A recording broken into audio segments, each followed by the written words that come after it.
যারা already web অ্যাপে যুক্ত হয়ে গেছো বা ফেসবুকে যুক্ত হয়ে গেছো তারা একটু কমেন্ট করে জানিয়ে দাও যে সাউন্ড ক্লিয়ার আছে কিনা।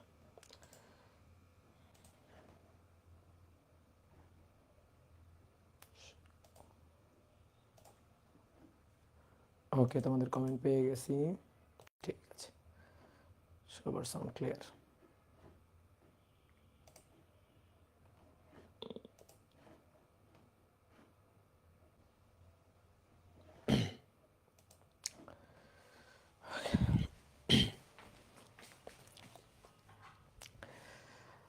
সবাইকে শুভেচ্ছা জানাচ্ছি নিউটনিয়ান বলবিদ্যা অধ্যায়ের 11তম ক্লাসে। আজকে আমরা এই অধ্যায়ের খুবই গুরুত্বপূর্ণ একটা টপিক আমরা আলোচনা করব। এই গুরুত্বপূর্ণ টপিকটা হচ্ছে ফ্রিকশন বা ঘর্ষণ। এই টপিকটা নিয়ে আজকের ক্লাসে আমাদের আলোচনা। তো চলো আমরা শুরু করে দিই। অনেকদিন পর তোমাদের সাথে দেখা হয়ে গেল, আশা করি সবাই ভালো আছো, সবাই সুস্থ আছো এবং সবাই পড়াশোনার মধ্যে আছো। ঠিক আছে, সময় নষ্ট করিও না। আমরা একটু একটু একটু একটু করে কিন্তু অনেক কিছু পড়ে ফেলতেছি। এই জিনিসগুলো তোমাদের কি করতে হবে, বাসায় বারবার লেকচার খাতাটা রিভাইজ দিতে হবে। বারবার যে প্র্যাকটিস প্রবলেমগুলো ক্লাসে করাচ্ছি, এই টাইপের প্রবলেম বা এই প্রবলেমগুলা বারবার নিজে নিজে প্র্যাকটিস করতে হবে। তুমি যদি পড়া ফেলে রাখো তাহলে কিন্তু পরবর্তীতে গিয়ে অনেক সমস্যায় পড়ে যাবা। এই কারণে পড়া ফেলে রাখবা না, রেগুলার পড়া রেগুলার করে ফেলবা। যে রেকর্ড ক্লাস করো সেও ধারাবাহিকভাবে রেকর্ড ক্লাসগুলা জমায় না রেখে করে ফেলবা, আর যে লাইভ ক্লাস করো সে তো করোই। সুতরাং পড়া না ফেলে রেখে আমরা রেগুলার ক্লাস করে ফেলার চেষ্টা করব, ঠিক আছে? ওকে, তাহলে চলো আমরা শুরু করি। তাহলে আমরা নিউটনিয়ান বলবিদ্যা অধ্যায়ের আজকে 11তম ক্লাস। আজকের ক্লাসে আমরা ফ্রিকশন, ঘর্ষণ নিয়ে আলোচনা করব। খুবই ইম্পর্টেন্ট টপিক এই অধ্যায়ের জন্য। তোমরা 9, 10-এও হালকা পাতলা ঘর্ষণ নিয়ে পড়ছো, কিন্তু আমরা এখানে ইন্টারে একেবারে ইন ডিটেলস ঘর্ষণের খুঁটিনাটি সব কিছুই আমরা জানবো। তো চলো আমরা শুরু করি। তাহলে হেডিংটা লিখে ফেলো, ঘর্ষণ বা ফ্রিকশন।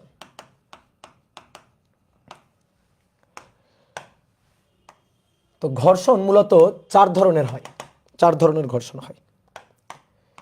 এক, স্থিতি ঘর্ষণ। স্থিতি ঘর্ষণ বা স্ট্যাটিক ফ্রিকশন। 2 নম্বর, গতীয় ঘর্ষণ বা চল ঘর্ষণ। গতীয় ঘর্ষণ বা চল ঘর্ষণ, যেটাকে বলা হয় কাইনেটিক ফ্রিকশন।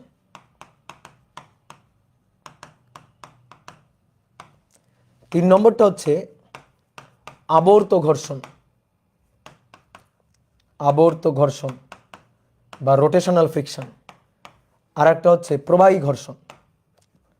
প্রবাহী ঘর্ষণ। এই প্রবাহী ঘর্ষণ এইটা মূলত তরলের জন্য প্রযোজ্য। তরল বা প্রবাহী পদার্থ, তরল বা প্রবাহী পদার্থ, বাতাসও কিন্তু একটা প্রবাহী পদার্থ, অর্থাৎ কঠিন বস্তু বাদ দিয়ে তরল বা বায়বীয় পদার্থ, এগুলাকে বলা হয় হচ্ছে প্রবাহী পদার্থ।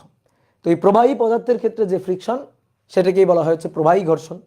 যেটাকে আমরা প্রবাহী পদার্থের ক্ষেত্রে ফ্রিকশনের জন্য দায়ী যে বলটা, সেই বলটাকে আমরা বলি সান্দ্র বল। সান্দ্র বল। তো সান্দ্রতা, এটাকে ইংরেজিতে বলা হয় ভিসকোসিটি। তো সেই সান্দ্র বল, এই এই এই যে ফোর্সটা, এই ফোর্সটা তরলের ক্ষেত্রে ফ্রিকশনের কাজ করে। তো এই যে তরলের ক্ষেত্রে ফ্রিকশনের ফোর্স, এইটা নিয়ে, তরলের ক্ষেত্রে ফ্রিকশন, এইটা নিয়ে আমরা আলোচনা করবো হচ্ছে পদার্থের গাঠনিক ধর্ম চ্যাপ্টারে গিয়ে। তো এইটা নিয়ে এই অধ্যায়ের কোনো আলোচনা না। তাহলে আপাতত এই অধ্যায়ের কোনো আলোচনা না। আর যারা ধরো শর্ট কোর্সের স্টুডেন্ট, তোমাদের সিনিয়র ব্যাচ যারা ছিল, তাদের এইটা আর পড়াই লাগে না, কারণ ওদের শর্ট কোর্সের সিলেবাসের মধ্যে প্রবাহী ঘর্ষণ, সান্দ্র বল এই টপিকগুলো ছিল না।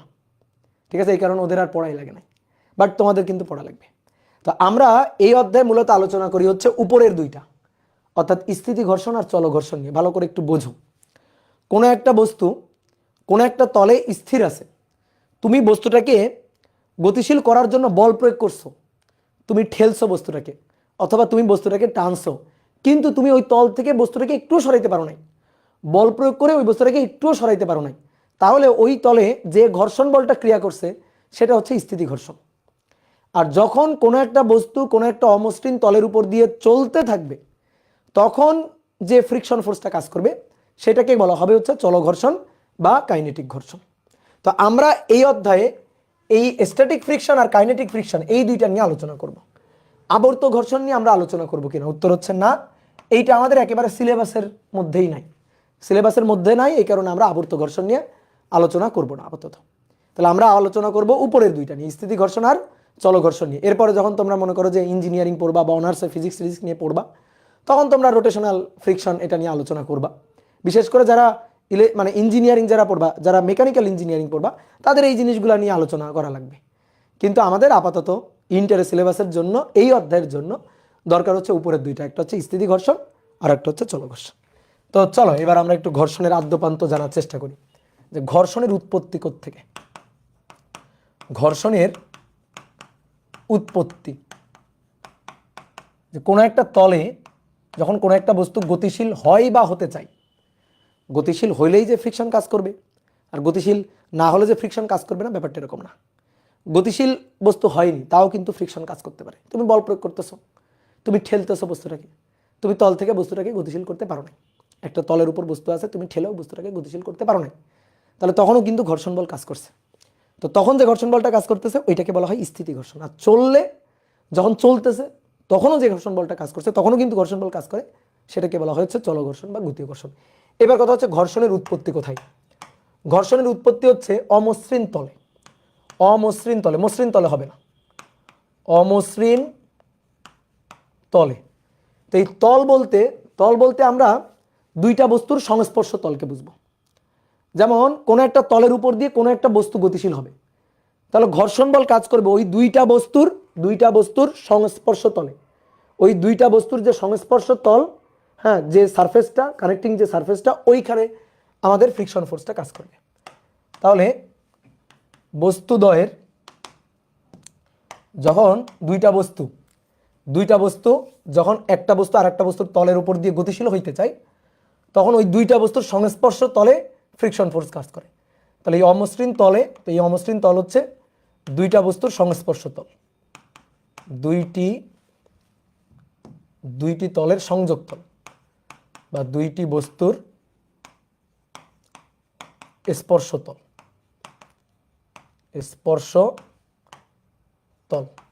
স্পর্শ তলে এই ফ্রিকশন ফোর্সটা কাজ করে। তো দেখো কিভাবে কাজ করে। ধরো এটা একটা তল, ভূমি বা কোনো একটা অমসৃণ তল। এবার এই অমসৃণ তলের উপর ধরো একটা ব্লক রাখা আছে, এটা হচ্ছে একটা ব্লক রাখা আছে। এবার এই তলের উপর দিয়ে এই ব্লকটাকে আমি গতিশীল করার চেষ্টা করব। তো আমি এই বস্তুটাকে ঠেললাম, অথবা মনে করো যে আমি এই বস্তুটাকে টানলাম, বল প্রয়োগ করে এইভাবে ধরে টানতেছি, অনুভূমিকের সমান্তরাল বল প্রয়োগ করতেছি। অনেক কথা, ভাই এটা টান বল না ঠেলা বল? এটা টান বল ঠেলা বল একই কথা। তুমি যদি ঠেলো, ধরো এই যে ঠেললা, তো ঠেলাটাকে আরেকটু বেশি ঠেলে দাও, দেখো সেটা টান বলই হয়ে গেছে। তাহলে টানলে অনুভূমিকের সমান্তরালে টানা আর অনুভূমিকের সমান্তরালে ঠেলা, দুটো কথা কিন্তু একই, ঠিক আছে? টানা ঠেলা কিন্তু একই না, কিন্তু এই ক্ষেত্রে অনুভূমিকের সমান্তরালে টানা, অনুভূমিকের সমান্তরালে ঠেলা, এই দুইটা জিনিস কিন্তু একই। তো তুমি এই তলে বল প্রয়োগ করলে কি হবে, এই যে দুইটা বস্তুর সংস্পর্শ তল, মানে এই যে নিচের যে তলটা সারফেসটা আর উপরে যে ব্লকটা রাখা ছিল, এদের যে সংযোগ তল, এই তলের মধ্যে একটা আপেক্ষিক গতি তৈরি হবে। এই যে তলটা, এই তলের মধ্যে এই যে তলটা, আমি একটু ধরো এইটুকু অংশকে একটু মার্ক করলাম, তাহলে এই তলের মধ্যে কি তৈরি হবে, আপেক্ষিক গতি তৈরি হবে। এই যে নিচের তলের সাপেক্ষে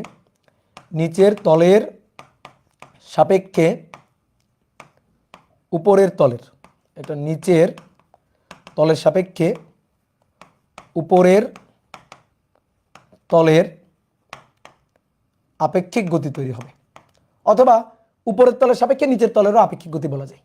যখন এইভাবে যখন গতিশীল হবে, তখন নিচেরটার সাপেক্ষে নিচেরটাকে যদি স্থির চিন্তা করি তাহলে উপরেরটা গতিশীল, আর উপরটাকে যদি স্থির চিন্তা করি তাহলে নিচেরটা বিপরীত দিকে গতিশীল। অর্থাৎ এই দুইটা বস্তুর সংস্পর্শ তলে এক তলের সাপেক্ষে আরেক তলের একটা আপেক্ষিক গতি তৈরি হবে।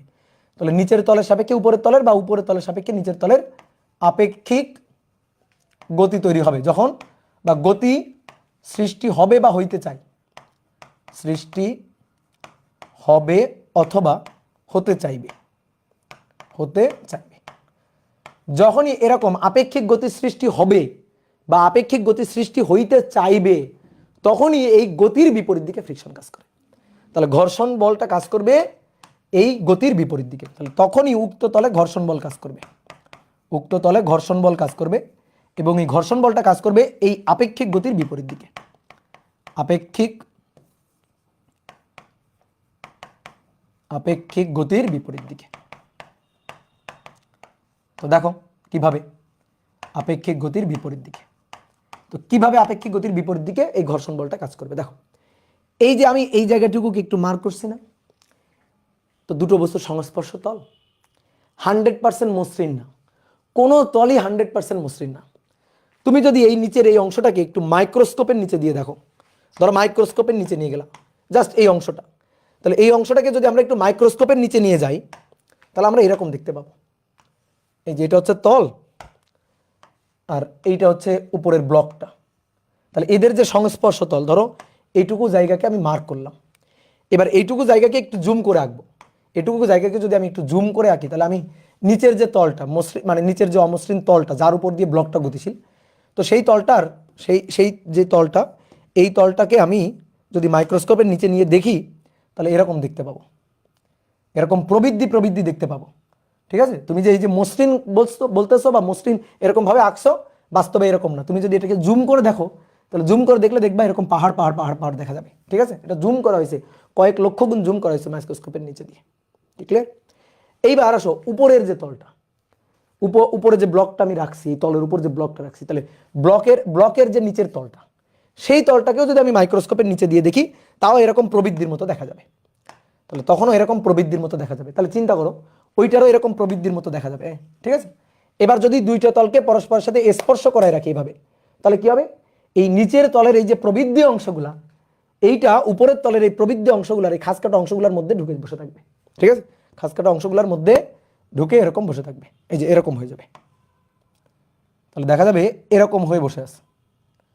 যদি আমি উপরের তলটা এবং নিচের তলটা এই দুটাকে যদি মাইক্রোস্কোপের নিচে দিয়ে দেখি তাহলে নিচে নিয়ে দেখলে এরকম দেখতে পারবো। তাহলে এইটুকুকে জুম করা হয়েছে, কোনটুকু জানো? কোনটুকুকে জুম করা হয়েছে? এই যে এই জায়গাটুকুকে জুম করলে আমরা এটা এরকম দেখতে পারবো। এই জায়গাটুকুকে জুম করলে আমরা এরকম দেখতে পারবো আর কি, এই যে এরকম দেখতে পাবো। বুঝলা? কি ক্লিয়ার? এইবার আসো, তুমি কোন দিকে ঠেলছো? দেখো কোন দিকে ঠেলছো, এই দিক বরাবর ঠেলছো গতিশীল করার জন্য। তাহলে উপরের তলটাকে এই দিক বরাবর ঠেলছো, এফ বল। তাহলে এই দিক বরাবর বল প্রয়োগ করছো, এই যে এফ পরিমাণ বল এই দিক বরাবর প্রয়োগ করছো। এইবার চিন্তা করো, দেখো তুমি দেখো তো আমার এই আঙুলগুলা, এই আঙুলের যে প্রবৃদ্ধিগুলো আছে এর মধ্যে এইভাবে খাসকাটা অংশগুলোর মধ্যে ঢুকে এইভাবে বসে আছে। এবার কেউ যদি আমার উপরের এই হাতটাকে এইদিকে ঠেলা দেয়, তাহলে ঠেলা দিলে দেখো তো নিচের যে আঙুলগুলা প্রবৃদ্ধিগুলা, এই হাতটাকে বিপরীত দিকে ঠেলবে না? এরকম ভাবে বিপরীত দিকে চার দিয়ে ঠেলবে না? কি বোঝো? ক্লিয়ার? তাহলে আমি উপরের এই ব্লকটাকে যখন ঠেলতে থাকবো তখন এই নিচের যে প্রবৃদ্ধিগুলো, এই প্রবৃদ্ধিগুলো দেখো ব্যাকওয়ার্ড একটা ফোর্স দিবে। কারণ উপরের তলটাকে যদি ঠেলে সামনের দিকে গতিশীল করতে চাই তাহলে এই যে প্রবৃদ্ধিটা এর উপর একটা ধাক্কা দিবে। তাহলে এর উপর ধাক্কা দিলে এও একটা ব্যাকওয়ার্ড ফোর্স দিবে। তাহলে এই নিচের প্রবৃদ্ধিটা সেটাও একটা ব্যাকওয়ার্ড ফোর্স দিবে, এই যে ছোট্ট একটা ব্যাকওয়ার্ড ফোর্স ধাক্কা দিল। কি ক্লিয়ার? ঠিক একইভাবে নিচের এই যে প্রবৃদ্ধিটা, এই প্রবৃদ্ধিটাও একটা ধাক্কা দিবে, তারপরে এইটাও একটা ধাক্কা দিবে। এরকম ভাবে দেখো তো ছোট ছোট অনেকগুলো এরকম ধাক্কা বিপরীত দিকে পাওয়া যাবে না? বলো, উপরের তলটাকে ধাক্কা দিয়ে সামনের দিকে নিয়ে যাচ্ছি, তাহলে নিচের তলের এই প্রবৃদ্ধিগুলা উপরের তলটাকে এই যে ছোট যে প্রবৃদ্ধিগুলা, সেই প্রবৃদ্ধিগুলা ছোট ছোট ধাক্কা দিতে থাকবে না বিপরীত দিকে? তাহলে এই যে ধাক্কাগুলো দেখো সব একই দিকে, তাহলে এদের একটা লব্ধি করো তো, এদের একটা লব্ধি করো। তাহলে এদের লব্ধি করলে আমি এই বরাবর একটা বল পাবো না? এই বলটার নামই হচ্ছে ঘর্ষণ বল, এই বলটার নামই হচ্ছে ঘর্ষণ বল। তাহলে তুমি বল দিছো এইদিকে, অর্থাৎ নিচের তলের সাপেক্ষে উপরের তলের আপেক্ষিক গতি এইদিকে আপেক্ষিক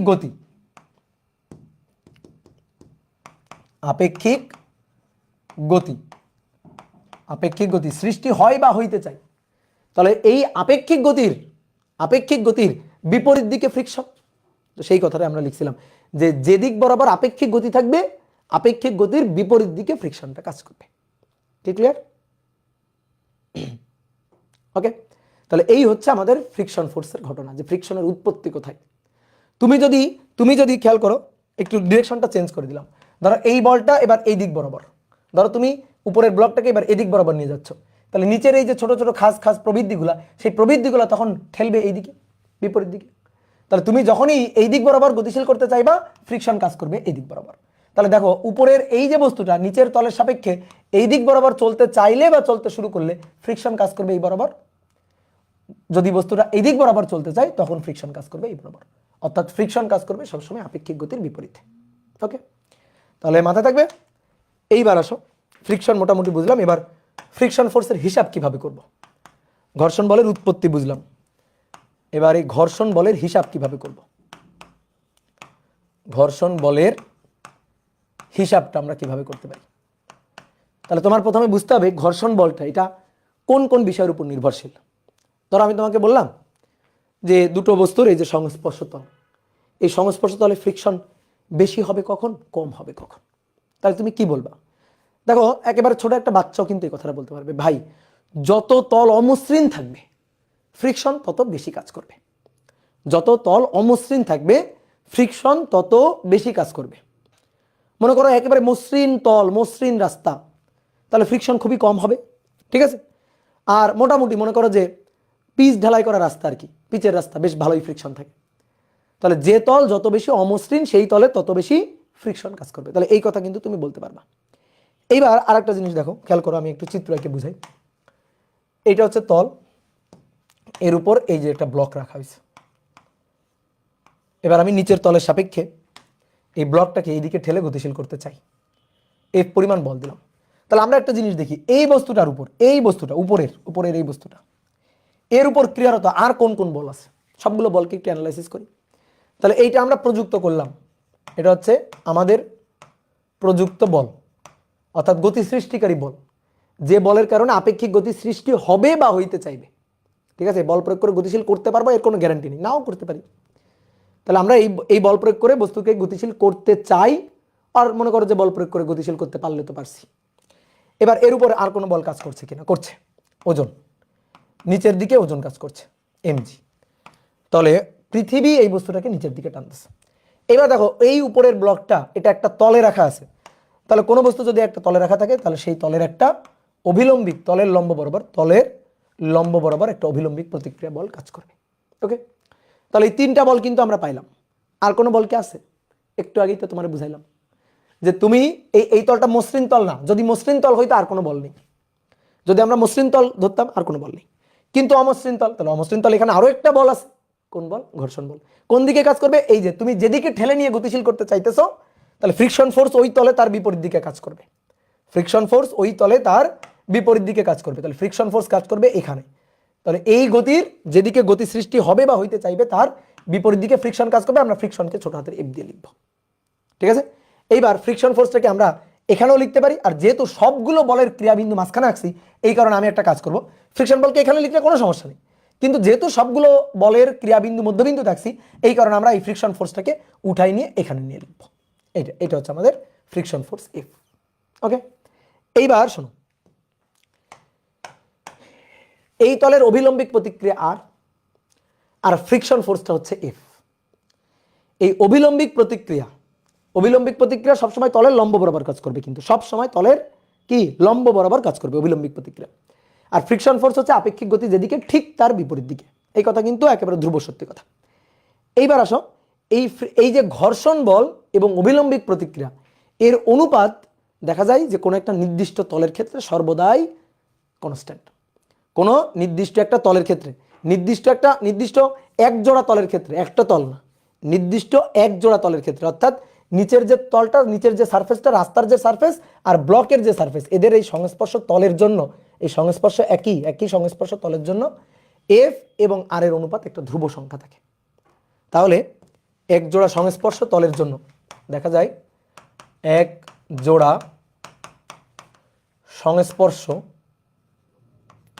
সংস্পর্শ অমসৃণ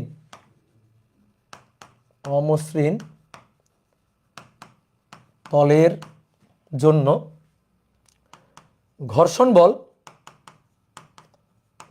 বল ও অভিলম্বিক প্রতিক্রিয়ার অনুপাত একটা ধ্রুব সংখ্যা। অভিলম্বিক প্রতিক্রিয়ার অনুপাত, এই অনুপাতটা হবে একটা ধ্রুব সংখ্যা। আর এই ধ্রুব সংখ্যাকেই বলা হয়, এটাই হচ্ছে ঘর্ষণের মনে করো যে মূল জিনিস, এই ধ্রুব সংখ্যাটাকেই বলা হয় ঘর্ষণ গুণাঙ্ক বা ফ্রিকশন কোএফিসিয়েন্ট। ঘর্ষণ গুণাঙ্ক বা ফ্রিকশন কোএফিসিয়েন্ট।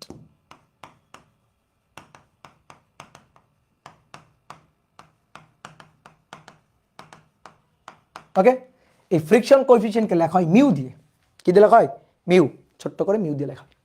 তাহলে আসো, তাহলে এই ক্ষেত্রে আমরা কি বুঝলাম যে এইখানে ঘর্ষণ বল এফ আর অবিলম্বিক প্রতিক্রিয়া আর, তাহলে এফ এবং আর এদের যে অনুপাতটা, সেই অনুপাতটাকে বলা হবে ঘর্ষণ গুণাঙ্ক মিউ।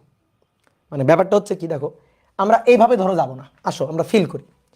কোনো একটা তলে কোনো একটা বস্তুকে আমি গতিশীল করতে চাই, তো ধরো একটা বস্তুকে আমি ঠেলতেছি, প্রচণ্ড ঠেলা দিলাম, ধাক্কা দিলাম, গতিশীল করতে পারলাম না। তো পারলাম না তার মানে কি বস্তু বেশি ভারী তাই না, ঠিক আছে? ছোট মানুষ যারা মনে করো ক্লাস 9-10-এ পড়ে বা আরও ছোটো ক্লাসে পড়ে, তারা বলবে বস্তু অনেক ভারী তাই আমরা গতিশীল করতে পারি না। কিন্তু তুমি এ কথা বলবা না। তাহলে তুমি কি বলবা? তুমি বলবা হচ্ছে যে এই বস্তুটা কেন আমি গতিশীল করতে পারি নাই, বল প্রয়োগ করে কেন আমি গতিশীল করতে পারি নাই, এই বস্তুটাকে বল প্রয়োগ করে কেন আমি গতিশীল করতে পারি নাই, কারণ এই তলে ফ্রিকশন অনেক বেশি, তাই আমি বস্তুটাকে বল প্রয়োগ করে গতিশীল করতে পারি নাই। যে ফ্রিকশন অনেক বেশি, ঠিক আছে, বস্তু অনেক ভারী তা না। তাহলে দেখো ফ্রিকশন অনেক বেশি তাই আমি গতিশীল করতে পারিনি। তাহলে ফ্রিকশন ফোর্সটা এটা অভিলম্বিক প্রতিক্রিয়ার সাথে, এই তলের যে অভিলম্বিক প্রতিক্রিয়া এর সাথে ফ্রিকশন ফোর্সটা সমানুপাতিক।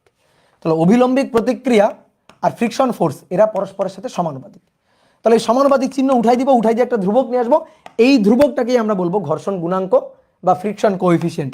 তাহলে friction coefficient mu equal to F divided by R, বা আমরা অন্যভাবে বলতে পারি কোনো একটা বস্তুর জন্য ঘর্ষণ বল এবং ওই তলের অবিলম্বিক প্রতিক্রিয়ার যে অনুপাতটা, সেই অনুপাতটা একটা ধ্রুব সংখ্যা থাকে। এক জোড়া নির্দিষ্ট তলের জন্য এই অনুপাতটা একটা ধ্রুব সংখ্যা থাকে, সেই ধ্রুব সংখ্যাটাকেই বলা হয় ফ্রিকশন কোএফিসিয়েন্ট মিউ। এইবার তাহলে অতএব ঘর্ষণ বল এফ কত? অতএব ঘর্ষণ বল ছোট হাতের এফ কত? তাহলে ছোট হাতের এফ হবে মিউ ইন্টু আর। ছোট হাতের এফ কি হবে? এফ হবে মিউ ইন্টু আর। এটা হচ্ছে ঘর্ষণ বলের মূল সূত্র, ভালো করে মাথায় রাখিও, এটা ঘর্ষণ বলের মূল সূত্র, ঠিক আছে? তাহলে কোন তলে ঘর্ষণ বল বের করতে হবে, তাহলে ঘর্ষণ বলের মূল সূত্র হচ্ছে F equal to mu into R. এবার আর সমান সমান কত তোমাকে যদি আমি এই চিত্রের জন্য দেখাই, সব সময় হয়তো এটা হবে না, কিন্তু এই চিত্রের জন্য যদি দেখাই, ধরো এই যে বস্তুটা, এই বস্তু দেখো উপরের দিকে কোনো গতি নেই, নিচের দিকে কোনো গতি নেই, তাহলে আমরা তো এই কথাটা বলতে পারি যে আর আর এম জি এরা পরস্পর সমান, ঠিক আছে? আর এবং এম জি এরা পরস্পর কি, এরা পরস্পর হচ্ছে সমান। তাহলে আর সমান সমান এম জি, আর সমান সমান এম জি, বস্তু না চলে গেছে উপরে, না বস্তু মাটিতে ঢুকে গেছে, তাহলে আর এবং এম জি এরা পরস্পর সমান। তাহলে এরা যদি পরস্পর সমান থাকে, তাহলে আর এর জায়গায় দেখো এই ক্ষেত্রে একমাত্র এই চিত্রের জন্য এই ক্ষেত্রে কিন্তু আমরা এটা লিখতে পারি যে F equal to mu into R এর জায়গায় এম জি। ওকে, তাহলে এইবার তুমি বলো তো এই বস্তুটার উপর ঘর্ষণ বল বেশি হবে কি হইলে? যদি এই তল অনেক বেশি অমসৃণ হয় তাহলে ঘর্ষণ বল বেশি। কেন? এই যে মিউ, এই মিউ নির্ধারণ করে রাস্তার অমসৃণতা, যে তল যত বেশি অমসৃণ সেই তলে তত বেশি ঘর্ষণ, সেই তলের ঘর্ষণ গুণাঙ্ক তত বেশি, ঠিক আছে? যে তল যত বেশি অমসৃণ সেই তলের ঘর্ষণ গুণাঙ্ক মিউ এর মানও তত, সেই তলে ফ্রিকশন ফোর্সও তত বেশি। তাহলে মনে করো দুটো তল আছে, সাপোজ দুইটা তল আছে, ঠিক আছে? তো একটা তলে মিউ হচ্ছে 0.2 আর একটা তলে মিউ হচ্ছে 0.1। বলো এই দুটো তলের মধ্যে কোন তলটা বেশি অমসৃণ? কোনো একটা বস্তুকে আমি দুই তলে নিয়েই গতিশীল করার ট্রাই করলাম, কোন তলে ফ্রিকশন ফোর্স বেশি কাজ করবে? প্রথম ক্ষেত্রে ফ্রিকশন ফোর্স বেশি কাজ করবে, যে ঘর্ষণ গুণাঙ্ক যত বেশি ঘর্ষণ তত বেশি। তাহলে এইখানে ঘর্ষণ বেশি হবে, তুলনামূলকভাবে এইখানে ঘর্ষণ কম হবে, ম্যাথমেটিক্যাল ব্যাখ্যা। আসো এই যে এখানে দেখো F equal to mu M G, তাহলে মিউ এর মান যত বেশি হবে এফ এর মান তত বেশি হবে, এফ এর সাথে মিউ এর সম্পর্ক সমানুপাতিক। তাহলে এই মিউ নির্ধারণ করে রাস্তার অমসৃণতা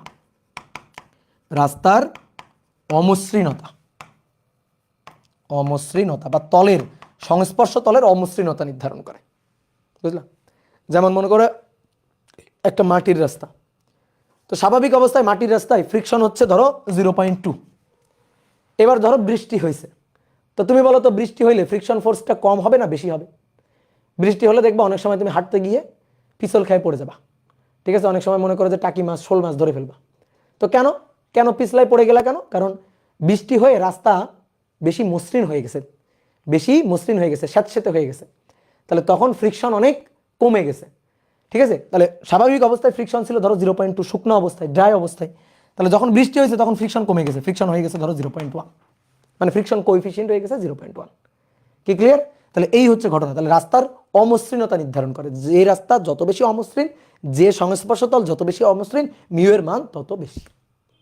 এইবার ফ্রিকশন ফোর্স কিন্তু আরো একটা বস্তুর উপর এখানে, আরো একটা বিষয়ের উপর এখানে ডিপেন্ড করে, যেহেতু কনস্ট্যান্ট, তাহলে আর একটা বিষয়ের উপর নির্ভর করে, সেটা হচ্ছে এম এর উপর। সেটা কিসের উপর? সেটা নির্ভর করে এম এর উপর। যে বস্তুর ভর যত বেশি তার উপর ফ্রিকশন তত বেশি।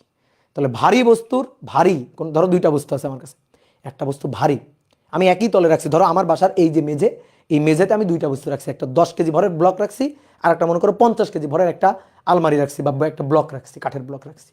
তাহলে এই দুইটার উপরেই কিন্তু আমি যখন ধাক্কা দিব ফ্রিকশন ফোর্স কাজ করবে। কোনটার উপর বেশি ফ্রিকশন ফোর্স কাজ করবে? যেটা ভারী তার উপর ফ্রিকশন ফোর্সটা বেশি কাজ করবে। ক্লিয়ার? তাহলে এবার আসো তুমি আমাকে একটা প্রশ্নের উত্তর দাও। আমরা কিন্তু ঘর্ষণ বলের সূত্র পেয়ে গেছি। তাহলে ঘর্ষণ বলের মূল সূত্র কি? ঘর্ষণ বলের মূল সূত্র হচ্ছে F = μ × r। এটা হচ্ছে ঘর্ষণ বলের মূল সূত্র, ঠিক আছে? এটা হচ্ছে ঘর্ষণ বলের মূল সূত্র। তাহলে ঘর্ষণ বলের সূত্রটা আমরা পেয়ে গেছি। এইবার একটা প্রশ্নের উত্তর দাও। নিচের কোন বস্তু বা সংস্পর্শ তলে ফ্রিকশন বেশি? সংস্পর্শ তলে ঘর্ষণ বেশি হবে, এই প্রশ্নের উত্তর দিবা। ধরো এই হচ্ছে একটা সারফেস, এটা হচ্ছে একটা সারফেস, তল। এই তলের উপর আমি দুইটা বস্তু রাখছি। এই তলে এখানে একটা ব্লক রাখছি,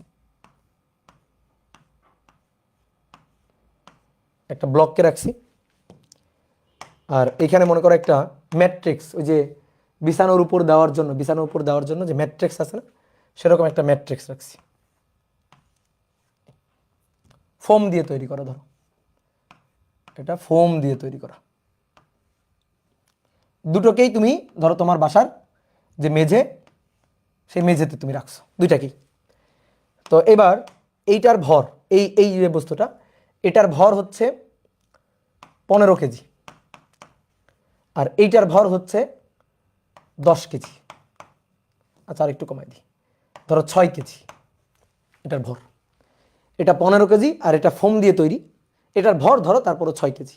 ধরো এর মধ্যে কিছু তুলা টুলা আছে, তো এটার ভর হচ্ছে 6 কেজি, ঠিক আছে? এবার বলো কার উপর ফ্রিকশন বেশি? কার উপর ফ্রিকশন? একটু বুঝে বলো, ভালো করে বুঝে বলো, কোনটার সারফেস বেশি? সারফেস, তল বেশি কোনটার? এইটার সারফেস বেশি, ঠিক আছে? তাহলে সারফেস বেশি হলে বেশি অংশ জুড়ে তলের সাথে আসে, তাহলে কোনটার উপর ফ্রিকশন বেশি কাজ করবে বলো? কোনটার উপর ফ্রিকশন বেশি কাজ করবে? 6 কেজির না 15 কেজির? বুঝে বলবা। 6 কেজির উপর ফ্রিকশন বেশি কাজ করবে। কথা কি বুঝছো? কেন? কারণ এই দুটোকে একই তলে রাখছি, দুটোকে আমি রাখছি কোথায়? একই তলে রাখছি, ঠিক আছে? একই তলে রাখছি। তাহলে দুটোকে একই তলে রাখছি, তাহলে যার বেশি তল মানে বেশি ঘর্ষণ, তাহলে যার বেশি তল, বেশি এরিয়া, সারফেস এরিয়া বেশি, তার উপর ফ্রিকশন কাজ করবে বেশি। কি ক্লিয়ার? বুঝছো না? বোঝো নাই? ভুল। এই যে যারা পর বলে গেছে 6 কেজি 6 কেজি 6 কেজি, সব ভুল। আসলে অ্যান্সার হচ্ছে 15 কেজি। 15 কেজির উপর ফ্রিকশন বেশি। তাহলে সুন্দর করে লিখো যে ঘর্ষণ বল, ঠিক আছে, ঘর্ষণ বল, কঠিন পদার্থের সংস্পর্শ তলে ঘর্ষণ বল, কঠিন পদার্থের সংস্পর্শ তলে ঘর্ষণ বল ক্ষেত্রফলের যে সংস্পর্শ তলের যে ক্ষেত্রফল, সেই ক্ষেত্রফলের উপর নির্ভর করে না, এর উপর নির্ভর করে না, ঠিক আছে, এই এফ এর সাথে এর কোনো সম্পর্ক নেই, এর উপর সে নির্ভর করে না, এর কোনো সম্পর্ক নেই এর সাথে। তাহলে তুমি দেখো, হোক এটার সারফেস এরিয়া বেশি হোক আর এটার সারফেস এরিয়া কম হোক, ধরো তোমারে বললাম নাও দুটো এই মেঝের উপর দিয়ে ঠেলো, কি তাই না, কথা কি বুঝছো? তাহলে 15 কেজির উপর 15 কেজিকে ঠেলে গতিশীল করা কঠিন, কেন? ফ্রিকশন বেশি। আর 6 কেজিকে ঠেলে গতিশীল করা সহজ, কারণ ফ্রিকশনটা কম। তো এইবার আসো ভাই, ব্যাখ্যা কি? ব্যাখ্যা হচ্ছে এর উপর নির্ভর করে না, হইতে পারে এর সারফেস এরিয়াটা বেশি, সংস্পর্শ তল বেশি হোক, তো তল বেশি এর উপর ফ্রিকশন ডিপেন্ড করে। তুমি ফ্রিকশনের যে সূত্র দেখলা, এফ ইকুয়াল টু মূল সূত্র হচ্ছে মিউ ইন্টু আর, তো এখানে এ কোথায়? হোক এর সারফেস এরিয়াটা কম, এর সারফেস এরিয়া বেশি হোক, কিন্তু এই ফ্রিকশন ফোর্স তো সারফেস এরিয়ার উপর ডিপেন্ডই করে না। তাহলে কিসের উপর ডিপেন্ড করে? ডিপেন্ড করে, দেখো এর ওজন কাজ করতেছে নিচের দিকে mg, তাহলে অবিলম্বিক প্রতিক্রিয়া কাজ করবে তলের লম্ব বরাবর উপরের দিকে, অবিলম্বিক প্রতিক্রিয়া r। ঠিক আছে, তাহলে এর ক্ষেত্রে অবিলম্বিক প্রতিক্রিয়া r1, আর এর ওজনের ক্ষেত্রে এটা হচ্ছে m1g। আর এর ক্ষেত্রে চিন্তা করো, এর ক্ষেত্রে ওজন কাজ করছে নিচের দিকে, তো নিচের দিকে ওজন কত? m2g, আর তলের অবিলম্বিক প্রতিক্রিয়া উপরের দিকে, দ্যাট ইজ r2। তাহলে তুমি এবার আমারে বলো, এইখানে এই দুইটার মধ্যে কোন ভরটা বেশি? m1, আমরা কি জানি? আমরা জানি r সমান সমান mg, তাই না? আসলেই তো বস্তুকে ঠেলে তুমি এদিকে গতিশীল করবা, নয়তো এদিকে গতিশীল করবা। এদিকে গতিশীল করলে এদিকে ফ্রিকশন ফোর্স কাজ করবে, এদিকে গতিশীল করার ট্রাই করলে এদিকে ফ্রিকশন ফোর্স কাজ করবে। তাহলে ফ্রিকশন ফোর্স তুমি যেদিকে গতিশীল করতে চাইবা তার বিপরীতে ফ্রিকশন কাজ করবে। উপরে বা নিচে তো বস্তু দৌড় দিবে না, উপরে উঠে যাবে না, নিচেও চলে যাবে না। তাহলে r সমান সমান তো mg, r সমান সমান mg, তাহলে r1 সমান সমান m1g, আর r2 সমান সমান m2g। কথা বোঝা গেল?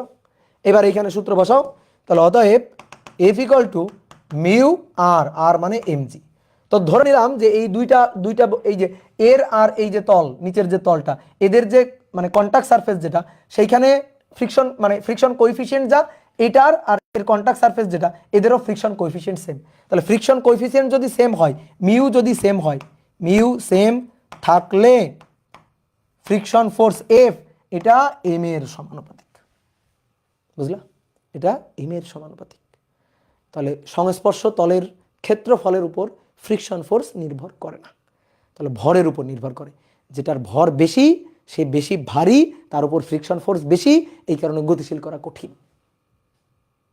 ওকে, কি ক্লিয়ার? বুঝতে পারছো ভাইয়া?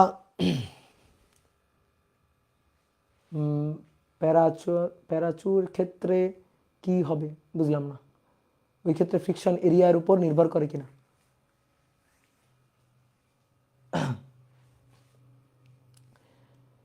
দাদা ম্যাট্রিক্স এর ঘর্ষণ তো বেশি, কেন ম্যাট্রিক্সের ঘর্ষণ বেশি? কে তোমারে বললো ম্যাট্রিক্সের ঘর্ষণ বেশি? বলো, কে তোমারে বললো যে এটার ঘর্ষণ বেশি? এটা ফোম দিয়ে তৈরি, তুমি নিজে ঠেলো এটারে। তুমি একটা কাজ করো, তোমার বিছানায় যে তোষক বা ম্যাট্রিক্স আছে সেটা মেঝেতে ফেলবা, আর তোমার বাসায় কোনো ভারী আলমারি থাকলে দুইটা পাশাপাশি রাখবা, এবার দুই হাত দিয়ে ঠেলা শুরু করবা। কোনটাকে ঠেলে গতিশীল করতে পারবা? বলো, এটা কমন সেন্স খাটাও। কোনটাকে ঠেলে গতিশীল করা সহজ হবে? কোনটাকে ঠেলে গতিশীল করা সহজ হবে? যেটা ভর কম সেটাকে গতিশীল করা সহজ হবে। তাহলে ভরের সাথে ফ্রিকশনের সম্পর্ক, ক্ষেত্রফলের সাথে সম্পর্ক না। ঠিক আছে, তাহলে যেটার ভর বেশি তার উপর ফ্রিকশন বেশি। এইবার শোনো, ফ্রিকশন কি ক্ষেত্রফলের উপর নির্ভর করে না? করে। কঠিন পদার্থের সংস্পর্শ তলে ফ্রিকশন ক্ষেত্রফলের উপর নির্ভর করে না। তাহলে কোথায় করে? প্রবাহীর ক্ষেত্রে করে, তরল পদার্থের ক্ষেত্রে করে। তরল পদার্থ বা বায়বীয় পদার্থ বা প্রবাহী পদার্থ আর কি, এর ক্ষেত্রে ফ্রিকশন ফোর্স কিন্তু তলের উপর নির্ভর করে। সেই ক্ষেত্রে সান্দ্রতার সূত্রে, সান্দ্র বল এফ এর সূত্রে কিন্তু এই যে ইটা এ এরকম আছে, ইটা এ ডিভি ডিওয়াই, এটা আছে ডিভি ডিওয়াই। তো ইটা কি বুঝতে হবে না, ডিভি ডিওয়াই কি বুঝতে হবে না, এই যে ফ্রিকশন ফোর্স বা সান্দ্র বল এটা কিন্তু এর উপর নির্ভর করে। এটা আমরা পদার্থের গাঠনিক ধর্ম চ্যাপ্টারে গিয়ে দেখবো, এখন তোমার এগুলো জানতে হবে না। ঠিক আছে, ক্লিয়ার? প্যারাশুটের ক্ষেত্রে প্যারাশুটে কোনো ফ্রিকশন কাজ করে না। প্যারাশুটে যেটা কাজ করে সেটা হচ্ছে বাতাসের বাধা বল, সেখানে বলতে পারো বাতাসের ফ্রিকশন কাজ করে। ঠিক আছে, ওটা প্রবাহীর ফ্রিকশন। ঠিক আছে, ওটা প্রবাহীর ফ্রিকশন কাজ করে। তো বললামই তো, বাতাস তরল এগুলা কি প্রবাহী। আমি এখানে সুন্দর করে একটা কথা লিখছি, কঠিন পদার্থের সংস্পর্শ তল। বুঝতে হবে কেন লিখছি এটা, তাই না? কঠিন পদার্থের সংস্পর্শ তল। ক্লিয়ার? কথা বুঝছো? ওকে, তাহলে আমরা বুঝলাম যে ক্ষেত্রফলের উপর কঠিন পদার্থের ক্ষেত্রে ফ্রিকশন নির্ভরশীল না। এইবার আর একটা জিনিস বুঝতে হবে, সেটা হচ্ছে ঘর্ষণ কোণ, ফ্রিকশন অ্যাঙ্গেল। ঘর্ষণ কোণ, ঘর্ষণ কোণ বা ফ্রিকশন অ্যাঙ্গেল, ফ্রিকশন অ্যাঙ্গেল। ওকে, তো ঘর্ষণ কোণ কাকে বলে?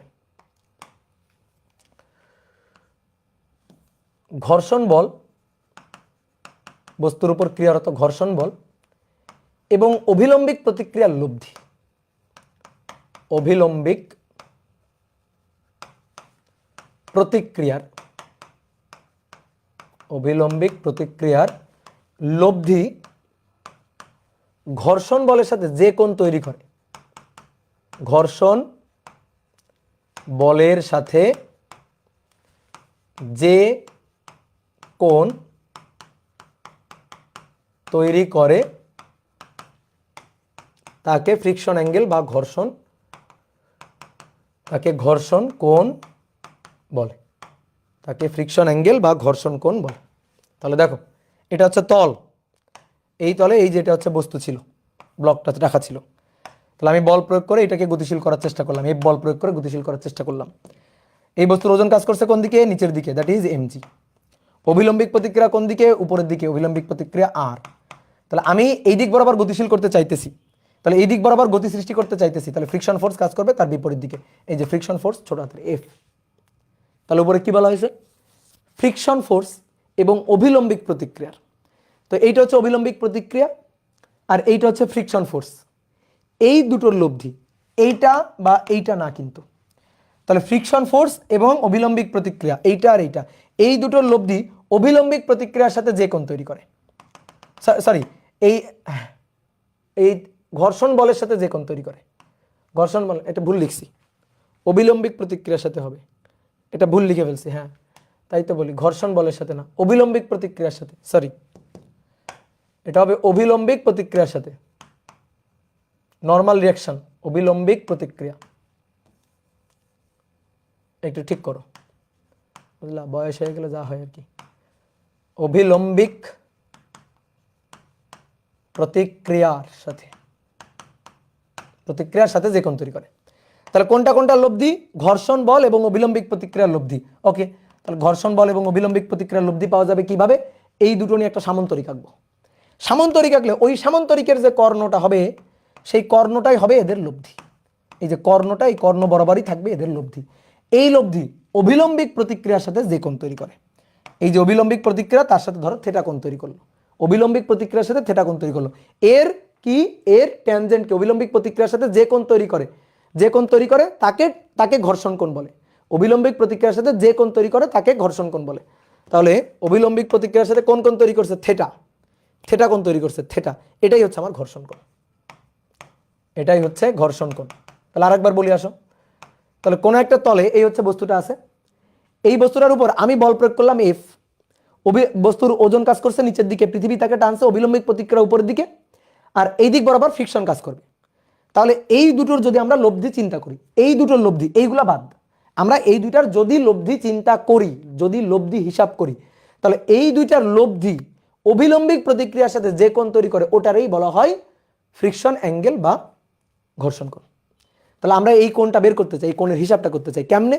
খুবই সহজ, যেভাবে আমরা কোণের হিসাব করি, এই যে এই কোণের ট্যান থিটা, তাহলে ট্যান থিটা ইকুয়াল টু, দেখো দাগ দিলাম, যার সাথে অ্যাঙ্গেল সে থাকবে সিঙ্গেল, পড়াইছি না তোমাদের?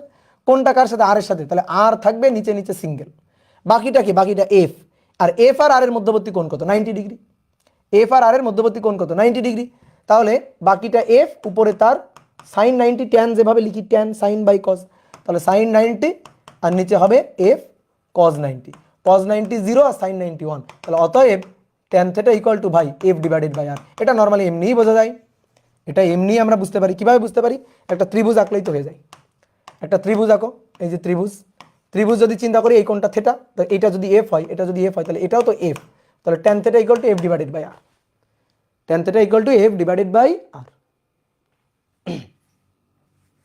ওকে, ক্লিয়ার?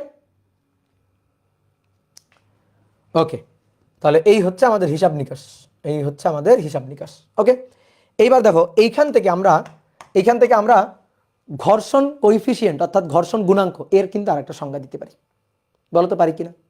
ঘর্ষণ কোএফিসিয়েন্টের আরেকটা সংজ্ঞা কিন্তু আমরা দিতে পারি, দেখো তো পারি কিনা। এই যে এফ ডিভাইডেড বাই আর, এটা মানেই তো মিউ।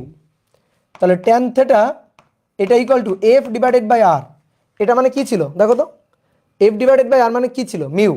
তাহলে এফ ডিভাইডেড বাই আর এর পরিবর্তে এখানে তো আমরা মিউ লিখতে পারি। তাহলে অতএব tan theta equal to mu.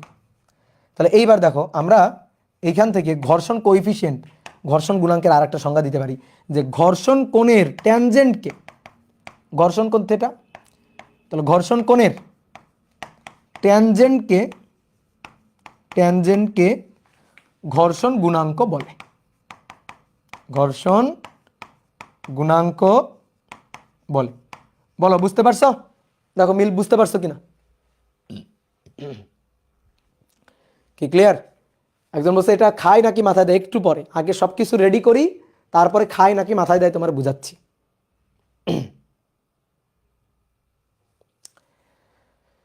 আগের ম্যাথে দুইটাই যদি 15 কেজি হয় তাহলে ফ্রিকশন ফোর্স সেম হবে।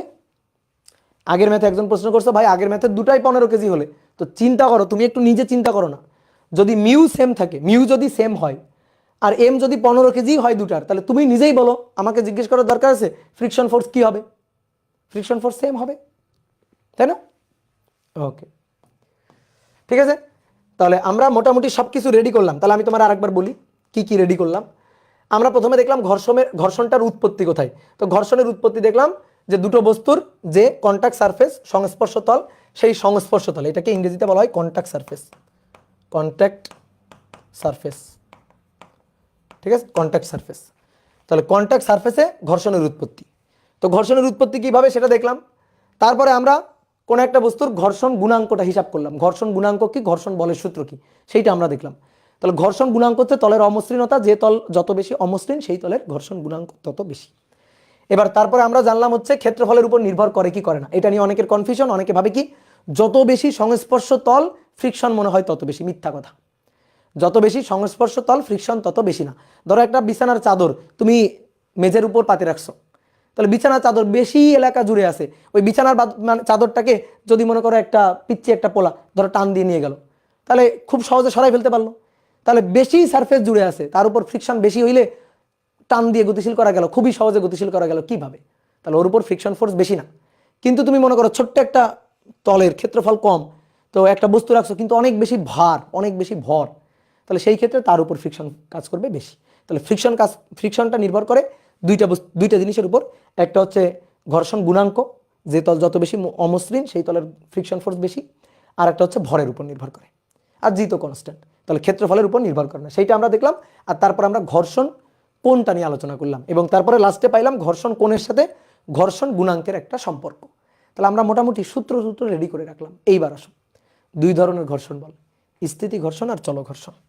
তাহলে খুব সুন্দর করে এবার এই দুই ধরনের ঘর্ষণ বল নিয়ে আমাদের আলোচনা করতে হবে। তাহলে প্রথমে আসো স্থিতি ঘর্ষণ, এইবার সব ফিল করতে হবে। স্থিতি ঘর্ষণ বা স্ট্যাটিক ফ্রিকশন।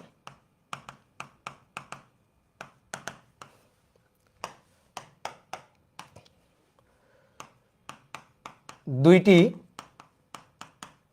বস্তুর কন্ট্যাক্ট সারফেসে, কন্ট্যাক্ট সারফেস মানে সংস্পর্শ তলে, কন্ট্যাক্ট সারফেসে বল প্রয়োগ করেও, বল প্রয়োগ করেও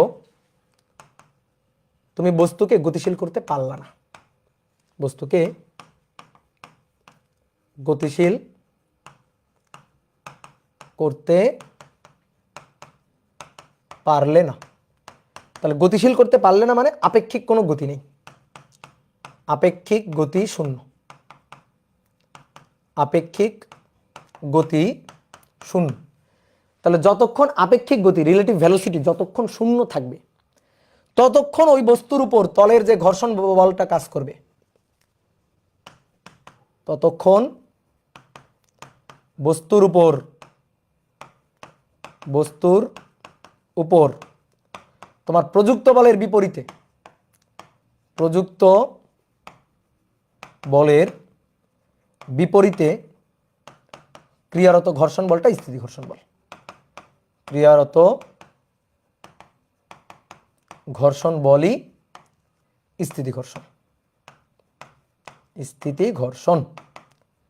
আর বস্তু যদি চলতে শুরু করে তাহলে এটা হচ্ছে গতীয় ঘর্ষণ। বস্তু যদি চলতে শুরু করে তাহলে এটা হচ্ছে গতীয় ঘর্ষণ। তাহলে তুমি বল প্রয়োগ করলা, গতিশীল করতে পারো না, স্থির আছে বস্তু। তাহলে যতক্ষণ স্থির থাকবে ততক্ষণ কোনো আপেক্ষিক গতি থাকবে না। কন্টাক্ট সারফেসে এক তলের সাপেক্ষে অন্য তলের কোনো আপেক্ষিক গতি থাকবে না।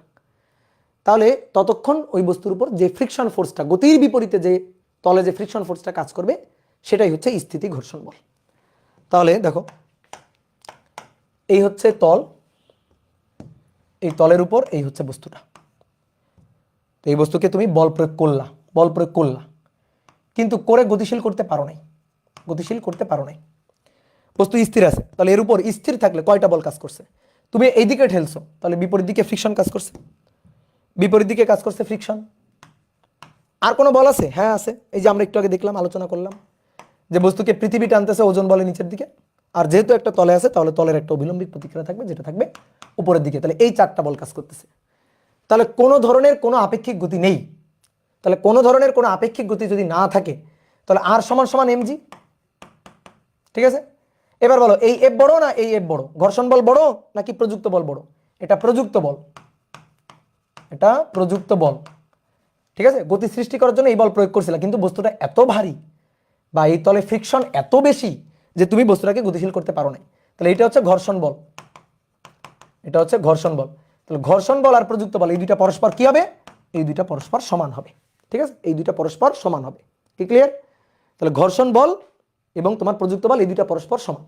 তাহলে এই হচ্ছে আমাদের স্থিতি ঘর্ষণের সূত্র। এটা হচ্ছে আমাদের স্থিতি ঘর্ষণের ক্ষেত্রে সূত্র। স্থিতি ঘর্ষণ। কি ক্লিয়ার? এইবার আসো গতীয় ঘর্ষণ। ঠিক আছে, এবার আসো গতীয় ঘর্ষণ বা চলঘর্ষণ। গতীয় ঘর্ষণ বা চলঘর্ষণ।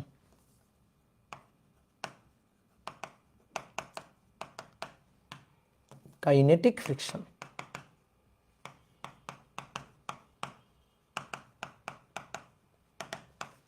এবার আপেক্ষিক গতি থাকবে। এই হচ্ছে তল, এই তলে ধরো এই ব্লকটাকে আমরা গতিশীল করতে চাই, এই ব্লকটাকে।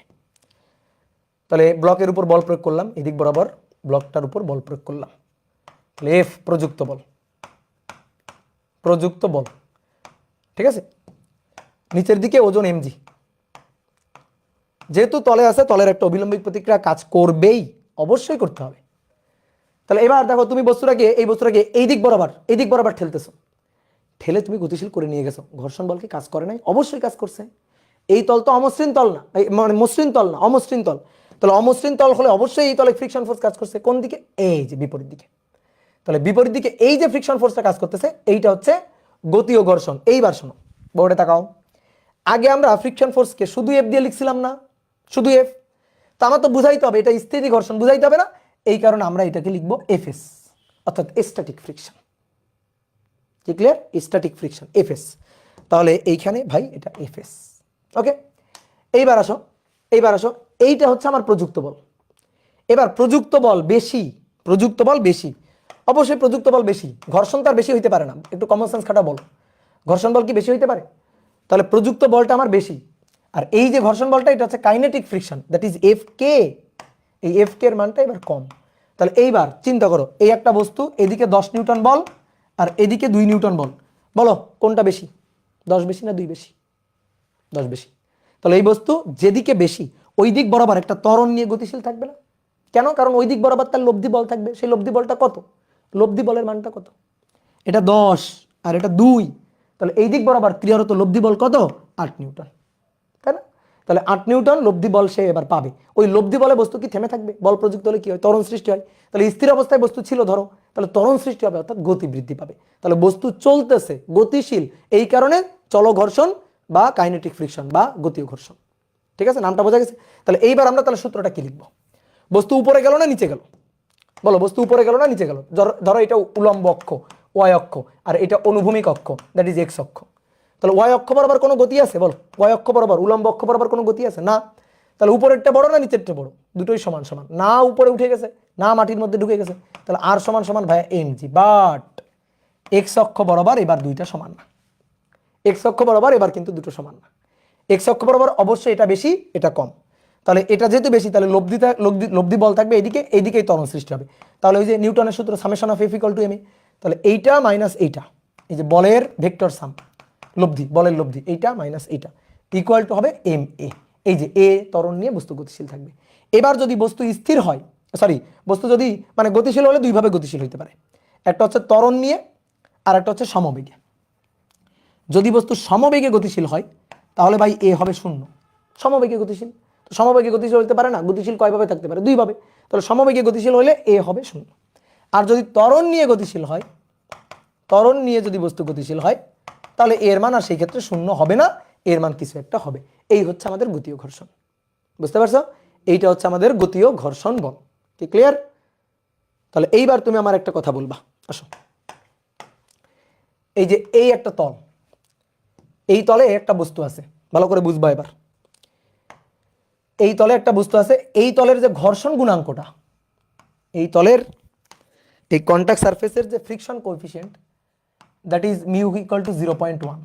এই যে বস্তুটা, এই বস্তুটার ভর এম, এটা 10 কেজি, এবং আলোচনার সুবিধার জন্য আমরা জি এর মান ধরে নিলাম 10 মিটার পার সেকেন্ড স্কোয়ার, এটা ধরে নিলাম, ঠিক আছে? এগুলা গিভেন, এগুলো সব গিভেন। জি এর মান 10 ধরে নিলাম, কোনো সমস্যা আছে? 9.8 হিসাব করতে গেলে একটু ক্যালকুলেটর লাগবে, তো ক্যালকুলেটর ছাড়া যদি হিসাব করতে চাই তাহলে 10 ধরে নিলাম আর কি। ওকে, তাহলে এবার আসো, এই হচ্ছে বস্তুটা আর এইটা হচ্ছে সংস্পর্শ তল। তোমরা এখন কোনো প্রশ্ন করো না, এত বড় বড় প্রশ্ন করলে আমি ওগুলো পড়তে পারতেছি না, তাহলে তোমরা প্রশ্ন পরে করিও, যত প্রশ্ন থাকে পরে করিও, আগে শোনো। এত বড় বড় এই যে কমেন্টগুলো লিখতেছো, এটা লিখতে গিয়ে তুমি তো কন্টেন্ট মিস করে ফেলতেছো, তাই না? বুঝতে পারছো? নিজের পায়ে নিজে কুড়াল মালা বোঝো। ধরো সাপোজ তুমি মানে একটু প্রভাবটা টের পাও, কল্পনা করো, ধরো একটা কুড়াল নিছো, কুড়াল নিয়ে নিজের পায়ে দিলে একটা কোপ, বলো তো তোমার কত যন্ত্রণা হবে, কত ব্যথা হবে, হবে না? তো তুমি এখন এই যে এত বড় বড় কমেন্ট লিখতেছো এই লেকচার শোনা বাদ দিয়ে, তাহলে তুমি আসলে কি করতেছো? কন্টেন্ট মিস করে ফেলতেছো। আমার ছোট্ট ছোট্ট কথাগুলো খুব ইম্পর্টেন্ট। তাহলে তুমি নিজের পায়ে নিজে কুড়াল দিচ্ছ কিন্তু, কারণ তুমি পরে ধরো যে এখন ক্লাস করে ফেললে পরে এসে তুমি আবার এই লেকচারটা প্রথম থেকে দেখবা না, তাই না? তাহলে কন্টেন্ট তোমার কিন্তু মিস হয়ে গেল, কথা কিন্তু মিস হয়ে গেল। এই কারণে আমি যা বলি একেবারে মনে করো যে হাঁ করে গিলবা, ঠিক আছে? তারপরে তোমার কোনো প্রশ্ন থাকলে লাস্টে আমি দেখবো, ঠিক আছে? তাহলে এখন আজারা কোনো কমেন্ট করো না, ঠিক আছে? আজারা কোনো কমেন্ট করো না। তাহলে জি এর মানটা আমরা 10 ধরলাম, 10 ধরে হিসাব নিকাশ খুব সহজে করতে পারবো। তাহলে এবার আসো, এই হচ্ছে বস্তুটা, এই বস্তুটাকে আমি বল প্রয়োগে এবার গতিশীল করতে চাই। তাহলে তুমি ভালো করে আমার কথা শোনো, এই বস্তুটাকে আমি বল প্রয়োগে গতিশীল করব। তা আমি মনে করো এখানে এই বস্তুটার উপর বল দিলাম 5 নিউটন, ঠিক আছে? বল দিলাম 5 নিউটন। তাহলে প্রশ্ন হচ্ছে এই যে 5 নিউটন আমি বল দিলাম, তাহলে এই তলে ঘর্ষণ বলটা কত? প্রশ্ন, এই তলে ঘর্ষণ বলটা কত? সেই ঘর্ষণ বলটা স্থিতি ঘর্ষণ নাকি চল ঘর্ষণ? আর বস্তুর গতি প্রকৃতি কেমন হবে, গতি প্রকৃতি কেমন হবে, এটা আমাদের বলতে হবে, ঠিক আছে? ঘর্ষণ বলটা কেমন ঘর্ষণ বল কাজ করছে আর গতি প্রকৃতি কেমন হবে, এইটা তুমি আমার বলবা। তাহলে আসো আমরা একটা কাজ করি, দেখি এই তলে ফ্রিকশন ফোর্সটা হিসাব করে ফেলি, ঘর্ষণ বলটা হিসাব করে ফেলি। তো নিচের দিকে তো এমজি, নিচের দিকে এমজি, উপরের দিকে অভিলম্বিক প্রতিক্রিয়া আর, এদিক বরাবর যদি আমি বল প্রয়োগে গতিশীল করতে চাই, এফ বল প্রয়োগে যদি এদিক বরাবর গতিশীল করতে চাই, তাহলে এই যে কন্টাক্ট সারফেস এই দিক বরাবর গতিশীল হইতে চাই, বিপরীত দিকে ফ্রিকশন কাজ করবে। তাহলে বিপরীত দিকে ফ্রিকশন কাজ করবে। এবার কোন ফ্রিকশন আমি জানি না, এই ফ্রিকশনটা যে কোন ফ্রিকশন এটা আমি জানি না। তাহলে বস্তু যদি স্থির থাকে তাহলে স্থিতি ঘর্ষণ, আর বস্তু যদি গতিশীল হয়ে যায় তাহলে সেটা গতীয় ঘর্ষণ। এবার আমি আপাতত জানতেছি না এটা কোন বল। তাহলে আমরা এই তলে ঘর্ষণ বলের যে সূত্রটা আমরা জানছি, সেই সূত্রটা দিয়ে আমরা একটু ঘর্ষণ বলের হিসাব নিকাশটা করি। তো তাহলে ঘর্ষণ বলের যে সূত্রটা আমরা পাইলাম F equal to mu into R, সূত্র কিন্তু এটা পাইছিলাম। তাহলে মিউ এর মান বসাবো আর আর এর মান, আর ইকুয়াল টু তো এমজি, এই যে দেখো আর সমান সমান এমজি, মান বসাবো। তো মিউ এর মান 0.1, এম এর মান 10, জি এর মান 10, তাহলে ঘর্ষণ বলের মান 10 নিউটন। এই তলে ঘর্ষণ বলের মান কত আসলো? 10 নিউটন আসলো, ঠিক আছে? তুমি কত বল দিছো? 5 নিউটন। তুমি কত বল দিছো? 5 নিউটন। তাহলে এইবার বলো তো বস্তু কি গতিশীল হবে? বলো, বস্তু কি গতিশীল হবে? না, বস্তু গতিশীল হবে না। কারণ এই তলে তুমি বল দিচ্ছ 5 নিউটন, কিন্তু বিপরীত দিকে ফ্রিকশন, এই ফ্রিকশনটা কত? এই ফ্রিকশনটা 10 নিউটন। তুমি হিসাব করে বের করছো, দেখো 10 নিউটন। তাহলে তুমি 5 নিউটন বল দিছো, ফ্রিকশন এইদিকে 10 নিউটন, গতিশীল হবে? হবে না। তাহলে বস্তু গতিশীল কোন দিকে হবে?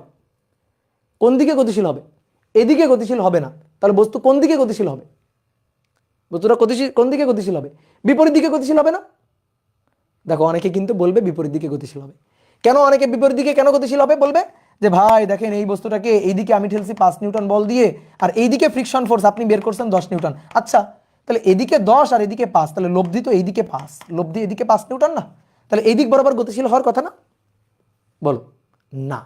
এটাই হচ্ছে কাহিনী, যে এই দিক বরাবর ভাই গতিশীল হবে কিনা, উত্তর হচ্ছে না, এদিক বরাবর গতিশীল হবে না। তখন তোমার মনে হবে ভাই এটা কেমন কথা বললেন, এইদিকে 10 এদিকে 5, তা আপনি তো শিখাইছেন লব্ধি বল যেদিকে বেশি থাকবে সেদিকে গতিশীল হবে, নিউটনের সূত্র summation of F equal to M A. এইবার শোনো, খুব মনোযোগ দিয়ে শোনো, খুব মনোযোগ।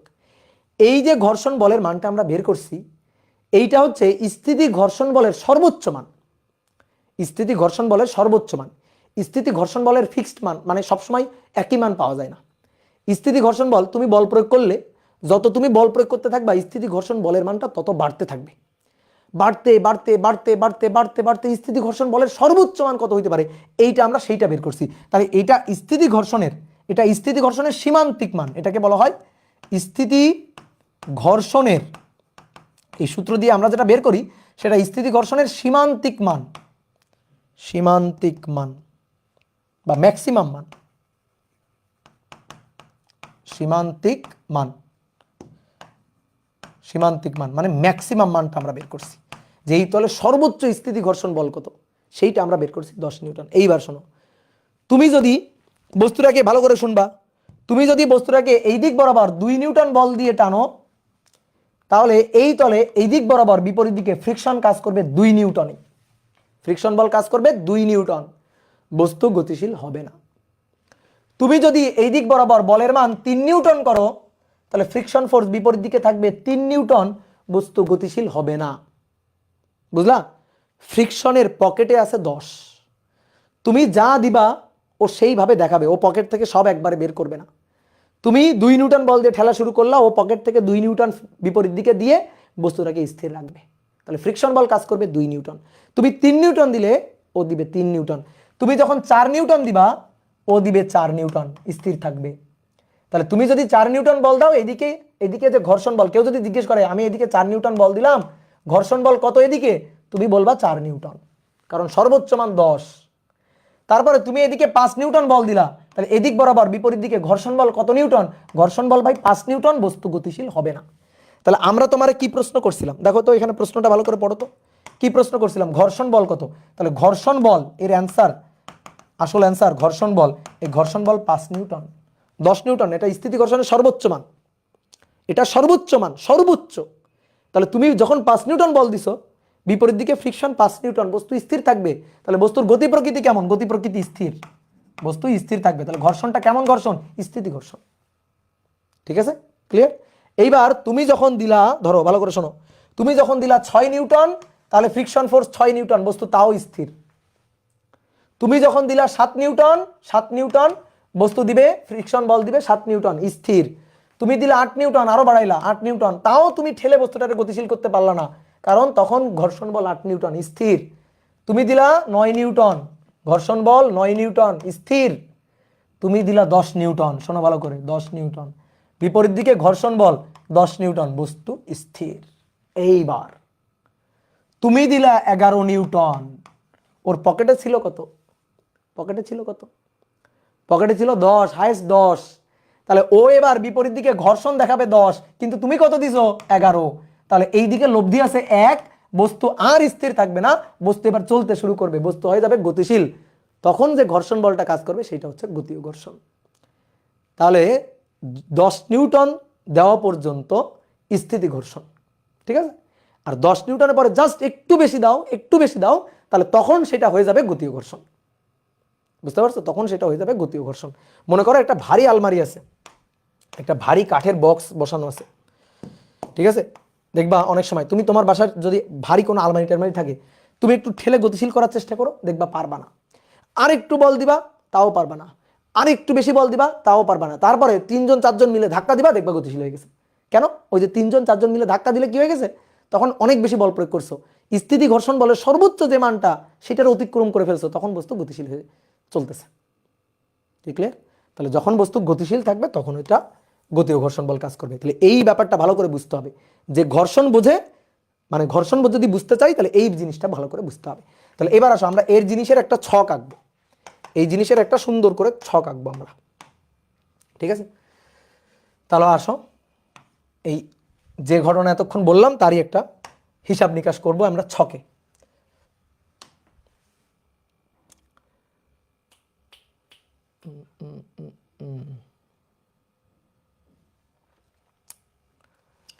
কোথায় আঁকবো? গ্রাফ আঁকতে হবে তো, একটা জায়গা হবে, হ্যাঁ হবে। উপরে আঁকি।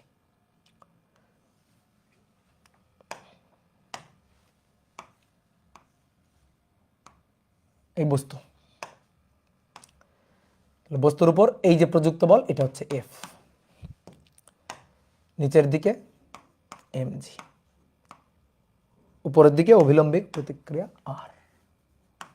ওকে, আর এই দিক বরাবর ফ্রিকশন ফোর্স, ঠিক আছে? ফ্রিকশন ফোর্স, এই ফ্রিকশন ফোর্স যতক্ষণ বস্তু স্থির থাকবে ততক্ষণ সেটা এফএস, আর যখন বস্তু গতিশীল বা চলতে শুরু করবে তখন সেটা এফ কে। ওকে, তাহলে এবার একটা ছক তৈরি করি আমরা। দেখো,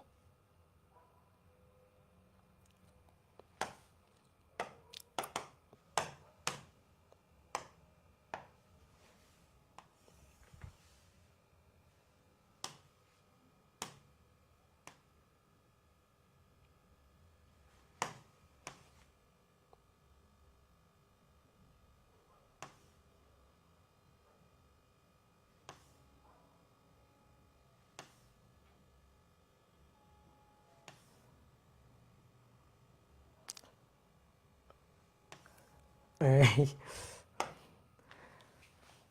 1 2 3 4 5 6 7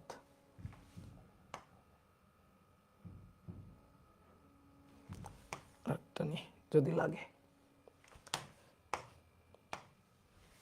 আর এই বরাবর রাখবা 6টা ঘর করবা এই বরাবর।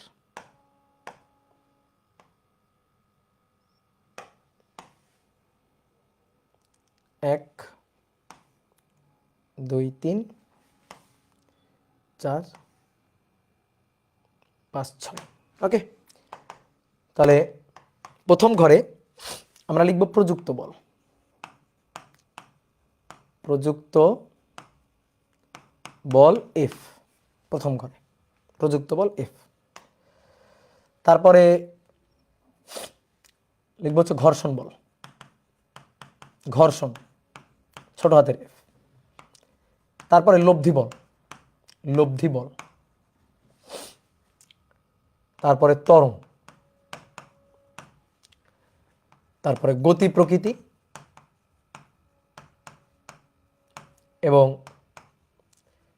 ঘর্ষণের রূপ, কি ধরনের ঘর্ষণ, ঠিক আছে? তাহলে হিসাব একই রকম। এই যে বস্তুটা, এই বস্তুর উপর এই বস্তুটার ভর হচ্ছে এম, এটা হচ্ছে 10 কেজি।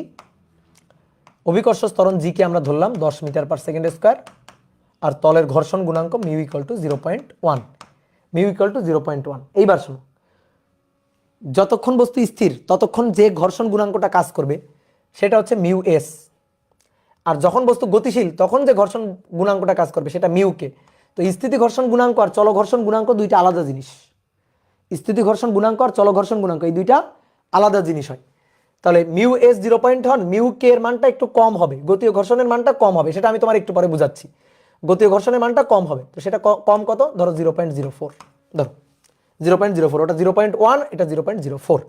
এবার আমরা এখানে মানগুলো বসাই। আসো, তাহলে প্রথমে আসো, ধরো এই প্রযুক্ত বলটা দেওয়া হয়েছে, প্রথমে প্রযুক্ত বলটা দেওয়া হয়েছে ধরো 7 নিউটন, তারপরে দেওয়া হয়েছে 8 নিউটন, তারপরে দেওয়া হয়েছে ধরো 9 নিউটন, তারপর ধরো দেওয়া হয়েছে 10 নিউটন, ঠিক আছে? 10 নিউটন, তারপরে 11 নিউটন, 12 নিউটন, ঠিক আছে? 15 নিউটন, 20 নিউটন, আর একটা ঘরের দরকার নেই, ঠিক আছে? বা এটা 25 নিউটন ধরো দিয়ে দিলাম, 25 নিউটন।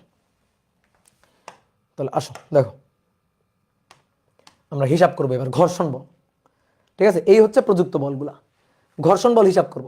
তাহলে এখান থেকে আমরা ঘর্ষণ বল হিসাব করে এফ এস ম্যাক্সিমাম পাবো, ম্যাক্সিমাম স্থিতি ঘর্ষণের সর্বোচ্চ মান মিউ এম জি, তাই তো, mu into R, that means mu M G. তাহলে একটু আগেই আমরা হিসাব করে আসছি 0.1, ঠিক আছে, এটা বসাবো স্থিতি ঘর্ষণের সর্বোচ্চ মান, স্থিতি ঘর্ষণের সর্বোচ্চ মান, তাহলে স্থিতি ঘর্ষণ গুণাঙ্ক বসাবো, স্থিতি ঘর্ষণের সর্বোচ্চ মান স্থিতি ঘর্ষণ গুণাঙ্ক। আমি তোমার আবার বলতেছি স্থিতি ঘর্ষণ গুণাঙ্কের মানটা চল ঘর্ষণ গুণাঙ্ক থেকে একটু বেশি হবে। দেখো তোমার প্রথমে একটু কনসেপ্ট দিয়ে বুঝাই। তুমি সাইকেল চালাইছো, যারা যারা সাইকেল চালাইছো তারা বুঝবা। মনে করো সাইকেল চালাইছো, সাইকেলটা স্থির আছে, প্রথম প্যাডেল করতে গিয়ে, প্রথম প্যাডেল অর্থাৎ স্থির থেকে গতিশীল করতে গিয়ে তোমার যে পরিমাণ বল প্রয়োগ করা লাগে, এরপরে গতিশীল আছে, ওটাকে গতিশীল রাখার জন্য প্যাডেলে কি একই পরিমাণ বল প্রয়োগ করা লাগে? বলো, এটা বললেই হবে। তুমি প্রথম প্যাডেল করতে গেলে, প্রথম চাকা ঘুরাইতে গেলে অনেক কষ্ট হবে, অনেক বেশি বল দিয়ে চাকা ঘুরাইতে হবে, কিন্তু চাকা যখন একবার ঘুরে যাবে অর্থাৎ গতি জড়তায় চলে আসবে, তখন সেটাকে গতিশীল রাখতে গেলে খুব বেশি বল কিন্তু দিতে হবে না। তাহলে এই কারণে স্থির অবস্থা থেকে গতিশীল করাটা কঠিন, ঠিক আছে, স্থির অবস্থা থেকে গতিশীল করাটা, স্থির আছে তাকে গতিশীল করাটা কঠিন, এই কারণে স্থিতি ঘর্ষণ গুণাঙ্কের মানটা বেশি। কিন্তু যখন বস্তু একবার গতিশীল অবস্থায় চলে গেছে, তখন বস্তুকে গতিশীল অবস্থায় রাখতে কিন্তু কম বল প্রয়োগ করা লাগে, এই কারণে স্থিতি ঘর্ষণ গুণাঙ্কের চেয়ে চল ঘর্ষণ গুণাঙ্কের মানটা হবে কম। স্থিতি ঘর্ষণ বলের সর্বোচ্চ মানটার চেয়ে যে গতীয় ঘর্ষণ বলের মানটা সেটা হবে কম। তো এটা আমরা একটু পরে হিসাব করতেছি, ঠিক আছে। হ্যাঁ, সাইকেলে আবর্ত ঘর্ষণ ঠিক আছে, কিন্তু আমি উদাহরণস্বরূপ বললাম তোমাকে, জাস্ট একটু কনসেপ্টটা ফিল করানোর জন্য, তারপরে তো আমরা ম্যাথমেটিক্যাল ব্যাখ্যা আসতেছি। এবার আসো ঘর্ষণ বলের হিসাব করব। তাহলে তুমি দেখো যেটা আমরা হিসাব করছি সেটা হচ্ছে ঘর্ষণ বলের স্থিতি ঘর্ষণ বলের সর্বোচ্চ মান 0.1 10 × 10, তাহলে 10 নিউটন এটা। এইবার আসো, তুমি দিছো কত, এদিকে দিছো কত, 7 নিউটন, স্থিতি ঘর্ষণ বলের সর্বোচ্চ মান কত, 10 নিউটন। তাহলে ঘর্ষণ বল কাজ করবে কতটুকু? বলো, ঘর্ষণ বল কতটুকু কাজ করবে দেখি, তোমরা বলবা। তুমি এখানে দিছো 7 নিউটন, আর স্থিতি ঘর্ষণ বলের সর্বোচ্চ মান 10, সর্বোচ্চ মান বল, তো এদিকে কি 10 নিউটন কাজ করবে? 10 নিউটন কাজ করলে তো ভূত দেখার মতো ঘটনা হবে। যদি অনেকে বলে না ভাই 10 নিউটনই কাজ করবে, আচ্ছা ঠিক আছে, আমি ধরে নিলাম 10 নিউটন কাজ করবে, তাহলে এদিকে দিলা তুমি 7, তাহলে এদিকে দিলা 10, তাহলে দেখো এর উপর লব্ধি বল এদিকে 3। তাহলে চিন্তা করো, সাপোজ এই মোবাইলটা আছে এখানে তলে, আমি এই মোবাইলটাকে ঠেলে ওইদিকে ঠেলে 7 নিউটন বল গতিশীল করার চেষ্টা করলাম, কিন্তু এই তলে ঘর্ষণ বল 10। তাহলে আমি যখনই এর ঠেলতে যাব, তাহলে মানে ঠেলতে যাব, ধরো ঠেলা দিব, ও আমি যেদিকে ঠেলা দিলাম সেদিকে না গিয়ে উল্টারও এদিকে চলে আসবে, এটা হয়? তাহলে তো ভূত দেখার মতো হবে যে ভূতে ঠেলতেছে এটারে। তাহলে এরকম ঘটনা তো বাস্তবে হয় না। তাহলে আমি এদিকে 7 নিউটন দিলে ওইদিকে ঘর্ষণ বল 7 নিউটনই থাকবে, তাহলে ঘর্ষণ বল হবে 7 নিউটন। গুড। তুমি বল দিছো 8 নিউটন, বলো ঘর্ষণ বল কত হবে? ঘর্ষণ বল কত হবে? 8, ইয়েস। তাহলে লব্ধি বল 0, লব্ধি বল 0, লব্ধি বল 0, ঠিক আছে। ত্বরণ কত হবে? লব্ধি বল যদি 0 হয় তাহলে ত্বরণ 0, এ 0, এ 0, ত্বরণ হবে 0। কি ক্লিয়ার? তাহলে লব্ধি বল 0, সুতরাং ত্বরণ হবে 0। গতি প্রকৃতি স্থির, গতি প্রকৃতি স্থির, এখানেও স্থির। ঘর্ষণের রূপ স্থিতি ঘর্ষণ, স্থিতি ঘর্ষণ, ঠিক আছে, এটাও স্থিতি ঘর্ষণ, ডট ডট দিলাম। এটা কি সবাই বুঝছো? এবার বলো 10 নিউটন দিলা, এবার 10 নিউটন দিলে ঘটনা কি হবে বলো? 10 নিউটন, 10 নিউটন দিলে ঘটনা কি হবে? 10 নিউটন দিলে ঘর্ষণ বল হবে 10 নিউটন, ঠিক আছে, ঘর্ষণ বল হবে 10 নিউটন। স্থিতি ঘর্ষণের সর্বোচ্চ মান 10, 10 দেখাই দিবে, ওর পকেটে যা ছিল সব দেখাই দিবে। লব্ধি বল 0, ঠিক আছে, ত্বরণ এও হবে 0। এবার গতি প্রকৃতি কেমন হবে? স্থিরই হবে, কিন্তু গতিশীল হওয়ার উপক্রম হবে। স্থির আছে, মনে করো নড়বড় নড়বড়, আর একটু ধাক্কা দিলেই দৌড় দিত আর কি। তাহলে এটা হচ্ছে গতিশীল হওয়ার উপক্রম, স্থির বাট গতিশীল হওয়ার উপক্রম। গতির উপক্রম মানে কি? গতিশীল হওয়ার উপক্রম মানে কি? আরেকটু ধাক্কা দিলেই দৌড় দিত, ঠিক আছে। গতিশীল হওয়ার উপক্রম মানে জানো, স্থির আছে, আরেকটু ধাক্কা দিলে দৌড় দিত, আর সামান্য একটু দিলেই হয়ে যেত। তাহলে ঘর্ষণের রূপ কি হবে? স্থিতি ঘর্ষণের সীমান্তিক মান সর্বোচ্চ স্থিতি ঘর্ষণ, এটা হবে সর্বোচ্চ স্থিতি ঘর্ষণ, ঠিক আছে। এটা হচ্ছে স্থিতি ঘর্ষণের সীমান্তিক মান, সীমা। এরপরে আর স্থিতি ঘর্ষণ কাজ করবে না, এরপরে গতীয় ঘর্ষণ কাজ করবে। এবার আসো এরপর 11 নিউটন, তাহলে তখন ঘর্ষণ বল কত? তখন ঘর্ষণ বল কত? 11 নিউটন যখন, তখন ঘর্ষণ বল কত? 11 নিউটন যখন, দেখো এই 11 নিউটন এটা স্থিতি ঘর্ষণ বল 10-এর চেয়ে বেশি, এই 11 নিউটন এটা স্থিতি ঘর্ষণ বল 10-এর চেয়ে বেশি, এই যে গ্রেটার দেন 10, এই যে 11 নিউটন,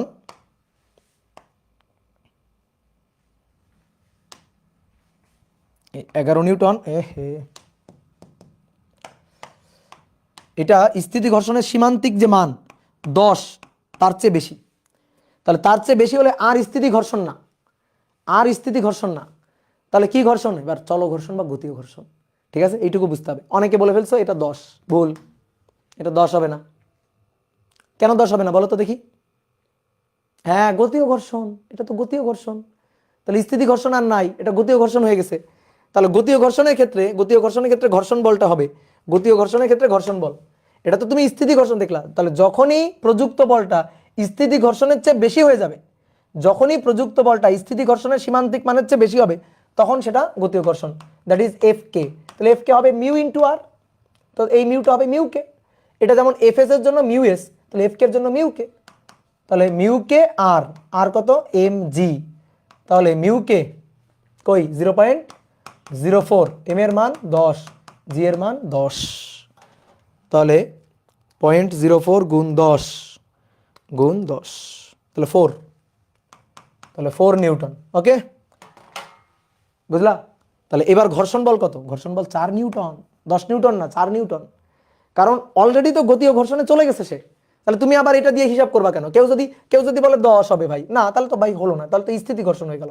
এটা তো এখন গতীয় ঘর্ষণ হয়ে গেছে, এটা তো গতীয় ঘর্ষণ হয়ে গেছে, গতীয় ঘর্ষণ।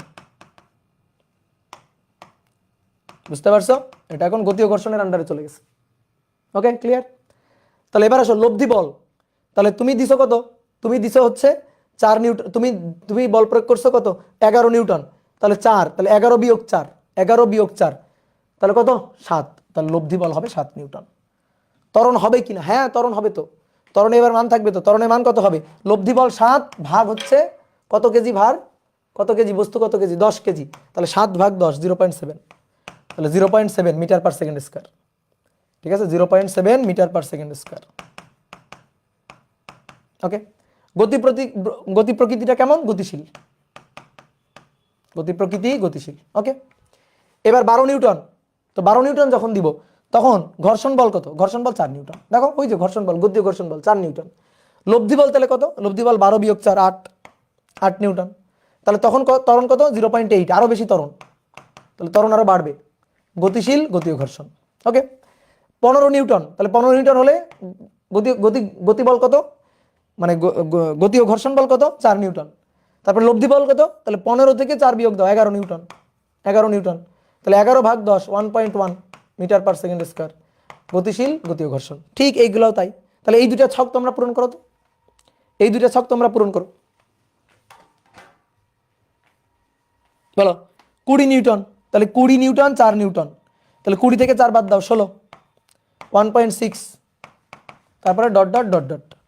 25 থেকে 4 বিয়োগ দাও, তাহলে 25 থেকে 4 বিয়োগ দিলে 21 নিউটন, তাহলে 2.1 মিটার পার সেকেন্ড স্কয়ার। তাহলে যত বেশি বল দিচ্ছ দেখো ত্বরণ তত বাড়তেছে, ত্বরণ তত বাড়তেছে। তাহলে এবার আজীবনই কি ঘর্ষণ বল কাজ করবে? গতীয় ঘর্ষণ বল কাজ করবে, আজীবনই কাজ করবে গতীয় ঘর্ষণ বল।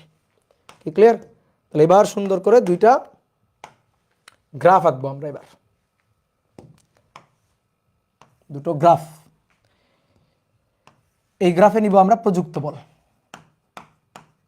প্রযুক্ত বল মানে বড় হাতের এফটা, আর এই গ্রাফে নিব হচ্ছে ঘর্ষণ বল, ঘর্ষণ, এটা ছোট হাতের এফটা। ওকে, তাহলে আসো দেখি গ্রাফটা কেমন হয়। তাহলে গ্রাফটা কেমন হয় দেখি, চলো। তাহলে ধরো এটা 10, এটা 10, এটা 10, এই যে এটা 10 নিউটন, এটা নিউটন এককে, ঘর্ষণ বল নিউটন এককে। ঠিক আছে, এটা প্রযুক্ত বল, এটাও নিউটন এককে। তাহলে এটা 10, এটা আমার 5, ঠিক আছে, এটা 0, তাহলে 1 2, এটা 0, এটা 5, ঠিক আছে, 6 7,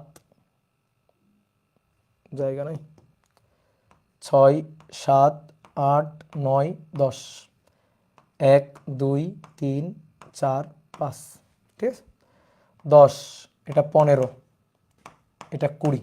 ওকে, তাহলে এবার আসো দেখি কি বলছিল। তাহলে প্রযুক্ত বল যখন 7, ঘর্ষণ বল তখন 7। তাহলে এই যে 5 5 6 7, 7 যখন, এটা যখন 7, এটাও তখন 7, 7। তারপরে 8 যখন 8, 10 যখন 10, তাহলে যখন 8 তখন এটাও 8, যখন এটা 10 তখন এটাও 10। দেখো তো এই বিন্দু, এই বিন্দু, এই বিন্দু, কেমন রেখা পাওয়া যাবে বলো? রেখাটা কেমন পাওয়া যাবে বলো তো? কেমন রেখা পাওয়া যাবে? যদি পাস হইতো তাহলে পাস পাওয়া যেত। তাহলে রেখাটা একটা মূল বিন্দুগামী সরল রেখা। রেখা দেখো একটা মূল বিন্দুগামী সরল রেখার মতো।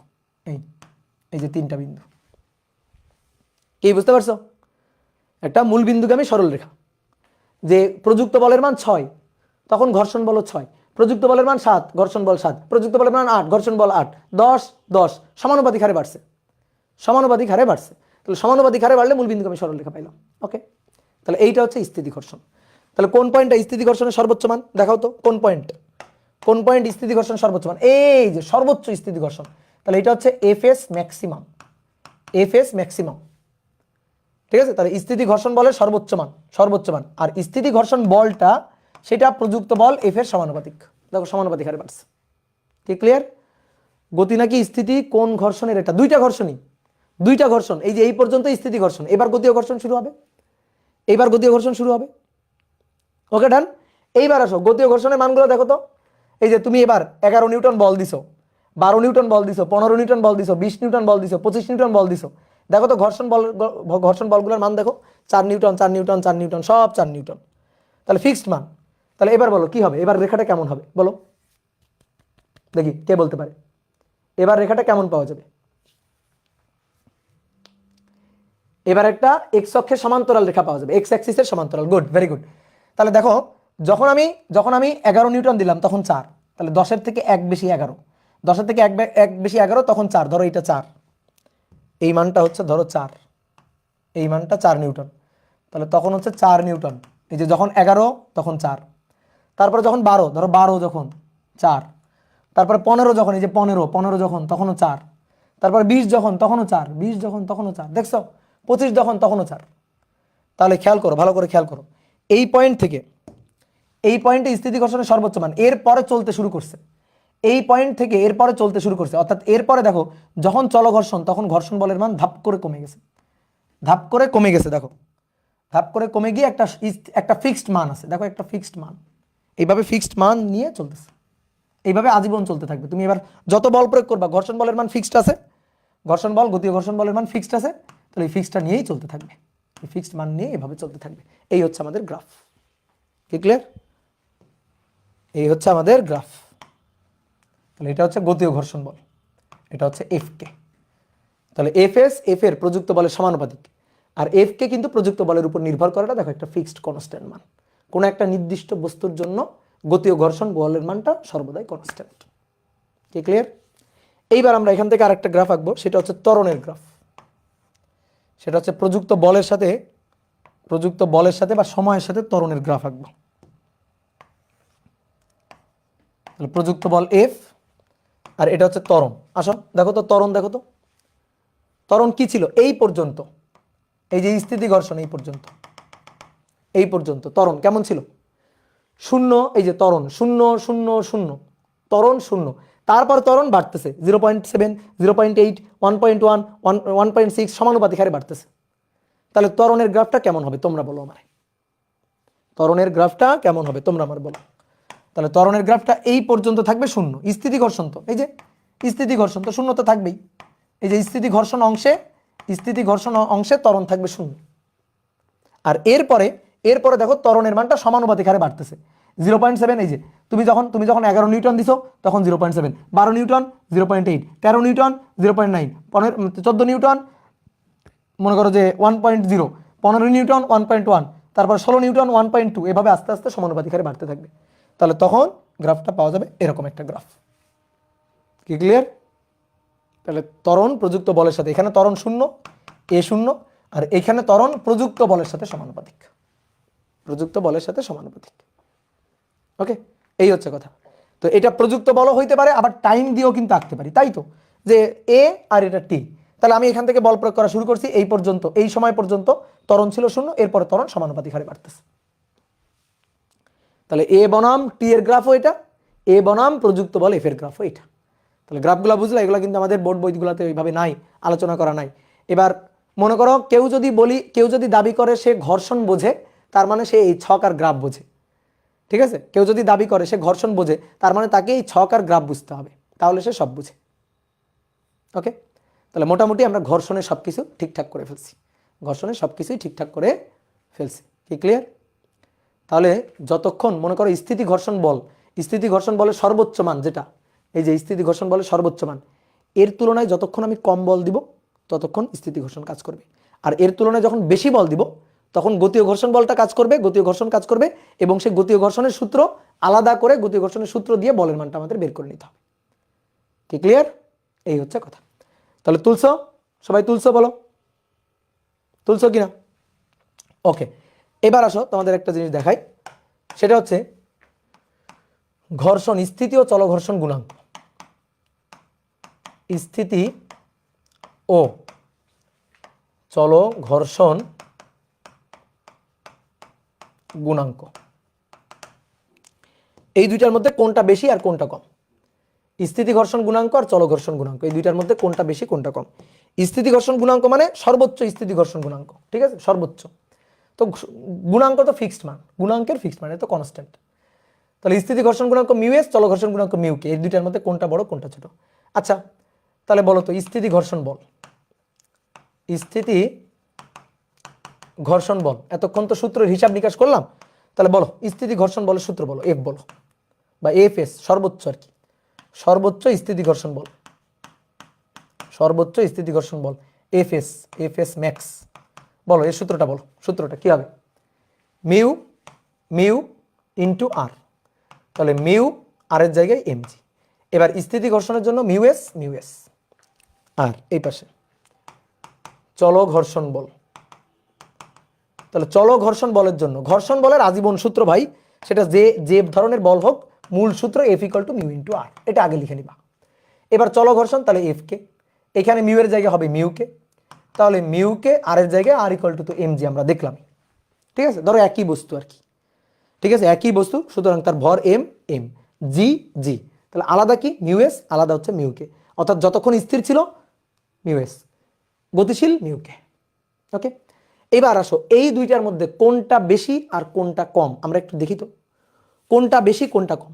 তুমি চিন্তা করো, এই যে এই তলের উপর একটা বস্তুকে তুমি গতিশীল করবা, গতিশীল করতে হবে, তোমাকে বললাম গতিশীল করো, ধাক্কা দিয়ে গতিশীল করো, সর্বোচ্চ কত বল দিলে গতিশীল হবে? তা আমি বললাম সর্বোচ্চ 10 নিউটন বল দিয়ে গতিশীল হবে।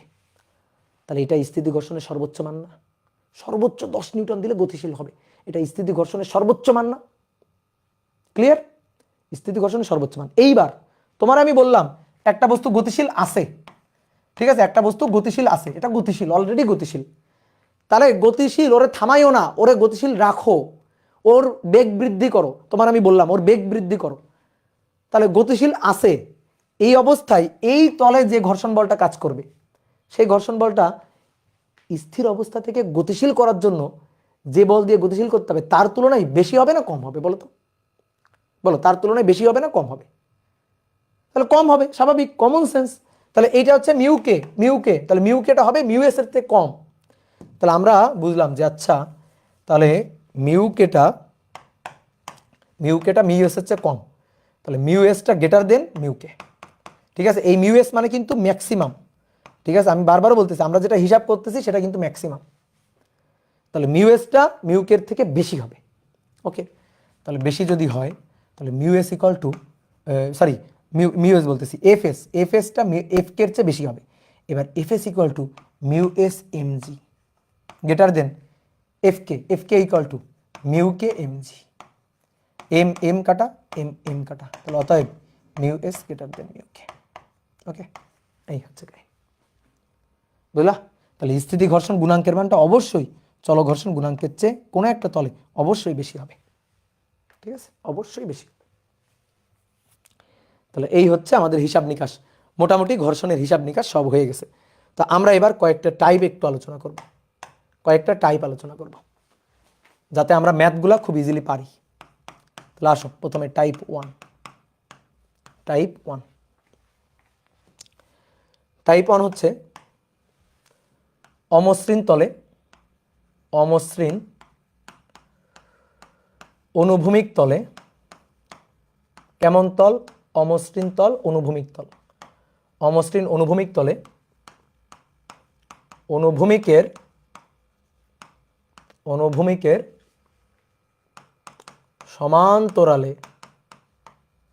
অনুভূমিকের সমান্তরালে ঠেলা বা টানা, দুটোই একই, ঠেলাও যা টানাও তাই।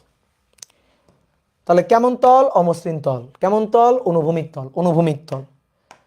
তো এই অনুভূমিক তলে এই হচ্ছে একটা ব্লক আছে, ঠিক আছে? আমরা সূত্রগুলা খাটাবো। তাহলে এই তলে একটা ব্লক আছে, এই ব্লককে কিভাবে ঠেলবো বলো? প্রশ্নে বলে দেওয়া আছে কিভাবে ঠেলবো। কিভাবে? অনুভূমিকের সমান্তরালে ঠেলবো বা টানবো, টানা ঠেলা আলাদা জিনিস, কিন্তু এই ক্ষেত্রে টানা ঠেলাটা একই। তাহলে আসো, এইটাকে যদি আমি ঠেলি তাহলে বলটা দিব এই ঠেলা বল, ঠেলতেছি। আচ্ছা, যদি টানি তাহলে বলটা কেমনে দিব? ধরো টান বল দিব, টানলে কেমন বল দিব? টানলে এইভাবে বল দিব, তাহলে টানা আর ঠেলা একই না? ওকে, তাহলে টানা আর ঠেলা একই। দেখো ঠেলাটাকে আরেকটু ঠেলে দাও, এই যে ঠেলাটাকে আরেকটু ঠেলে দাও, দেখো টানা হয়ে যাবে। এই যে ঠেলাটাকে আরেকটু ঠেলে দিলাম, টানা হয়ে গেল। তাহলে টানা বললেও যা, ঠেলা বললেও তাই, তাহলে টানা ঠেলা একই। ওকে, এখানে আর কোন কোন বল কাজ করতেছে অ্যানালাইসিস করে ফেলবা খুব সুন্দর করে। ওজন নিচের দিকে mg, তলের অভিলম্বিক প্রতিক্রিয়া উপরের দিকে আর, উপরের দিকে আর এই বরাবর তুমি এফ বল প্রয়োগ করে ঠেলা শুরু করছিলাম, তাহলে ফ্রিকশন কাজ করবে যেদিক বরাবর গতিশীল হইতে চাই তার বিপরীত দিকে, তার বিপরীত দিকে ফ্রিকশন কাজ করবে। এবার বস্তু যদি স্থির যদি থাকে তাহলে যে ফ্রিকশন ফোর্সটা কাজ করবে সেটা হচ্ছে এফএস, স্থিতি ঘর্ষণ। আর বস্তু যদি গতিশীল হয়ে যায় তখন যে ঘর্ষণ বলটা কাজ করবে সেটা হচ্ছে গতীয় ঘর্ষণ। একই সাথে এটা কাজ করে না, হয় এটা নয়তো এটা। তা আমরা কি করব? আমরা তো খরচ বাঁচাবো, আমরা তো দুইটা চিত্র আঁকবো না, এই কারণে এক চিত্রেই দুই কাজ সারি দিব। তাহলে আপাতত ধরো আমরা এফএস দিয়ে এফএসটা লিখলাম। তাহলে এবার আসো, এবার আমরা স্থিতি ঘর্ষণের হিসাব, স্থিতি ঘর্ষণ ভালো করে শুনবা ভাই, স্থিতি ঘর্ষণের হিসাব করব। যদি আমরা ম্যাথ পড়ে, ঠিক আছে, বিভিন্ন ম্যাথ আসবে, ম্যাথ পড়ে যদি বুঝি বস্তু স্থির, তখন আমরা বুঝবো যে উপরে সমান সমান নিচে, ডানে সমান সমান বামে, মানে বস্তু স্থির, কোনো গতি নাই। বস্তু স্থির, কোনো গতি নাই। তাহলে উপরে সমান সমান নিচে, ডানে সমান সমান বামে, অর্থাৎ এক্স অক্ষ বরাবর তার কোনো গতি নাই, ওয়াই অক্ষ বরাবর তার কোনো গতি নাই। তাহলে স্থিতি ঘর্ষণ হলে ওয়াই অক্ষ বরাবর, মানে উলম্ব বরাবর আর কি, ওয়াই অ্যাক্সিস বরাবর যদি আমরা লিখি সূত্র, তাহলে আর আর mg এরা দুইজন পরস্পর সমান। আর এক্স অক্ষ মানে অনুভূমিক অক্ষ বরাবর যদি লিখি স্থিতি ঘর্ষণ, তো তাহলে এই প্রযুক্ত বল যা স্থিতি ঘর্ষণ বলের মানও তাই সমান। বলো কম বেশি হবে নাকি? যদি এটার মান বেশি হয় এটার মান কম হয় তাহলে তো গতিশীল হবে। অনেক কথা, ভাই এটার মান যদি বেশি হয় এটার মান জীবনও বেশি হইতে পারে না, জীবনও বেশি হইতে পারে না। একজন কমেন্ট করছিল, বুঝছো, এটার মান বেশি হলে তো ভূত চলে আসছে, তাহলে ভূত তো আর আসবে না, তাই না? তাহলে এই হচ্ছে সূত্র, স্থিতি ঘর্ষণের সূত্র। ওকে, এইবার আসো আমরা চলো ঘর্ষণের সূত্র লিখব। চলো ঘর্ষণের সূত্র লিখব, চলো ঘর্ষণ। ওকে, তাহলে আমরা ওই যে খরচ বাঁচাবো, একই চিত্রে দুই কাজ। তাহলে এবার আর এফএস নেই, এবার এফএস এর জায়গায় এফএস বাদ। এইবার তো চলা শুরু করছে, তাহলে চলা শুরু করলে যে ঘর্ষণ বল কাজ করে সেটা একটু কম, এফকে, চলো ঘর্ষণ বল। তাহলে এবার চলো ঘর্ষণ বলের ক্ষেত্রে যদি আমরা সূত্র লিখি তাহলে কি লিখবো? বস্তু চলে কি উপরে গেছে না নিচে গেছে? উপরে না নিচে? কোনো দিকে না, উপরেও না নিচেও না। তাহলে ভাই চোখ বন্ধ করে উপরের সমান সমান নিচে লিখে ফেলবা, চোখ বন্ধ করে। ওকে, কিন্তু এবার চোখ মেলে এক্স অক্ষ বরাবর লিখবা। এবার বস্তু চলতেছে, তো কোন দিকে চলতেছে? ঘর্ষণের দিকে জীবনও চলে, যেদিকে ঘর্ষণ ওই দিকে চলে না, জীবনও চলে না ওইদিকে। তাহলে চলতেছে কোন দিকে? এই দিকে। তাহলে এই দিকে কে? এফ, বিপরীত দিকে এফ কে, এফ মাইনাস এফ কে। তাহলে এক্স অক্ষ বরাবর বস্তুর গতি আছে, তাহলে এফ মাইনাস এফ কে, এটা ইকুয়াল টু এম এ। যদি ম্যাথ পড়ে দেখি সমবেগ, যদি ম্যাথ পড়ে বুঝি সমবেগ বলছে, তাহলে এর মান চট করে বসাই দিব 0। আর যদি দেখি ম্যাথ পড়ে সমবেগ বলে নাই, তাহলে এ নট ইকুয়াল টু 0। ঠিক আছে, ত্বরণ হলে এ নট ইকুয়াল টু 0। এই তো সূত্র, এই সূত্র জানলেই হবে। আর জীবনে সব সময় ঘর্ষণ বলের সূত্র F equal to mu into R. আর এখানে দেখো দুই ক্ষেত্রেই আর সমান সমান এমজি, আর সমান সমান এমজি। তাহলে ভাই ঘর্ষণ বলের সূত্র মিউ আর এর জায়গায় এমজি। ঠিক আছে, অনেকে বলতে ভাই ঘর্ষণ বলের সূত্র সবসময় আপনি লিখে দিবেন মিউ, এফ সমান সমান মিউ ইন্টু এমজি। না, ঘর্ষণ বলের সূত্র তোমাদের বোর্ড বইতে এই কাজগুলো করছে। ঘর্ষণ বলের সূত্র লিখছে F equal to mu into MG. ভুল কথা, এটা সবসময় সত্যি না, এটা সবসময় সত্যি না। তুমি এখনই দেখতে পারবা যে সবসময় সত্যি না। তাহলে এটা ঘর্ষণ বলের সর্বদা সূত্র না, তাহলে সর্বদা সঠিক সূত্র এটা। এটা সর্বদা সঠিক, সর্বদা সঠিক। বাট অনেক জায়গায় দেখবা এটা লেখা আছে, কিন্তু এটা সর্বদা সঠিক না। এই ক্ষেত্রে হয়তো সঠিক, কিন্তু সর্বদা এটা এটা হবে না, এটা হবে না। এই ক্ষেত্রে হবে, বাট সব ক্ষেত্রে এটা হবে না। তাহলে তুমি দেখো, আমি তোমার একেবারে চোখে আঙুল দিয়ে দেখাই দিই। তাহলে এবার লিখো টাইপ 2। টাইপ 2, টাইপ 2 হচ্ছে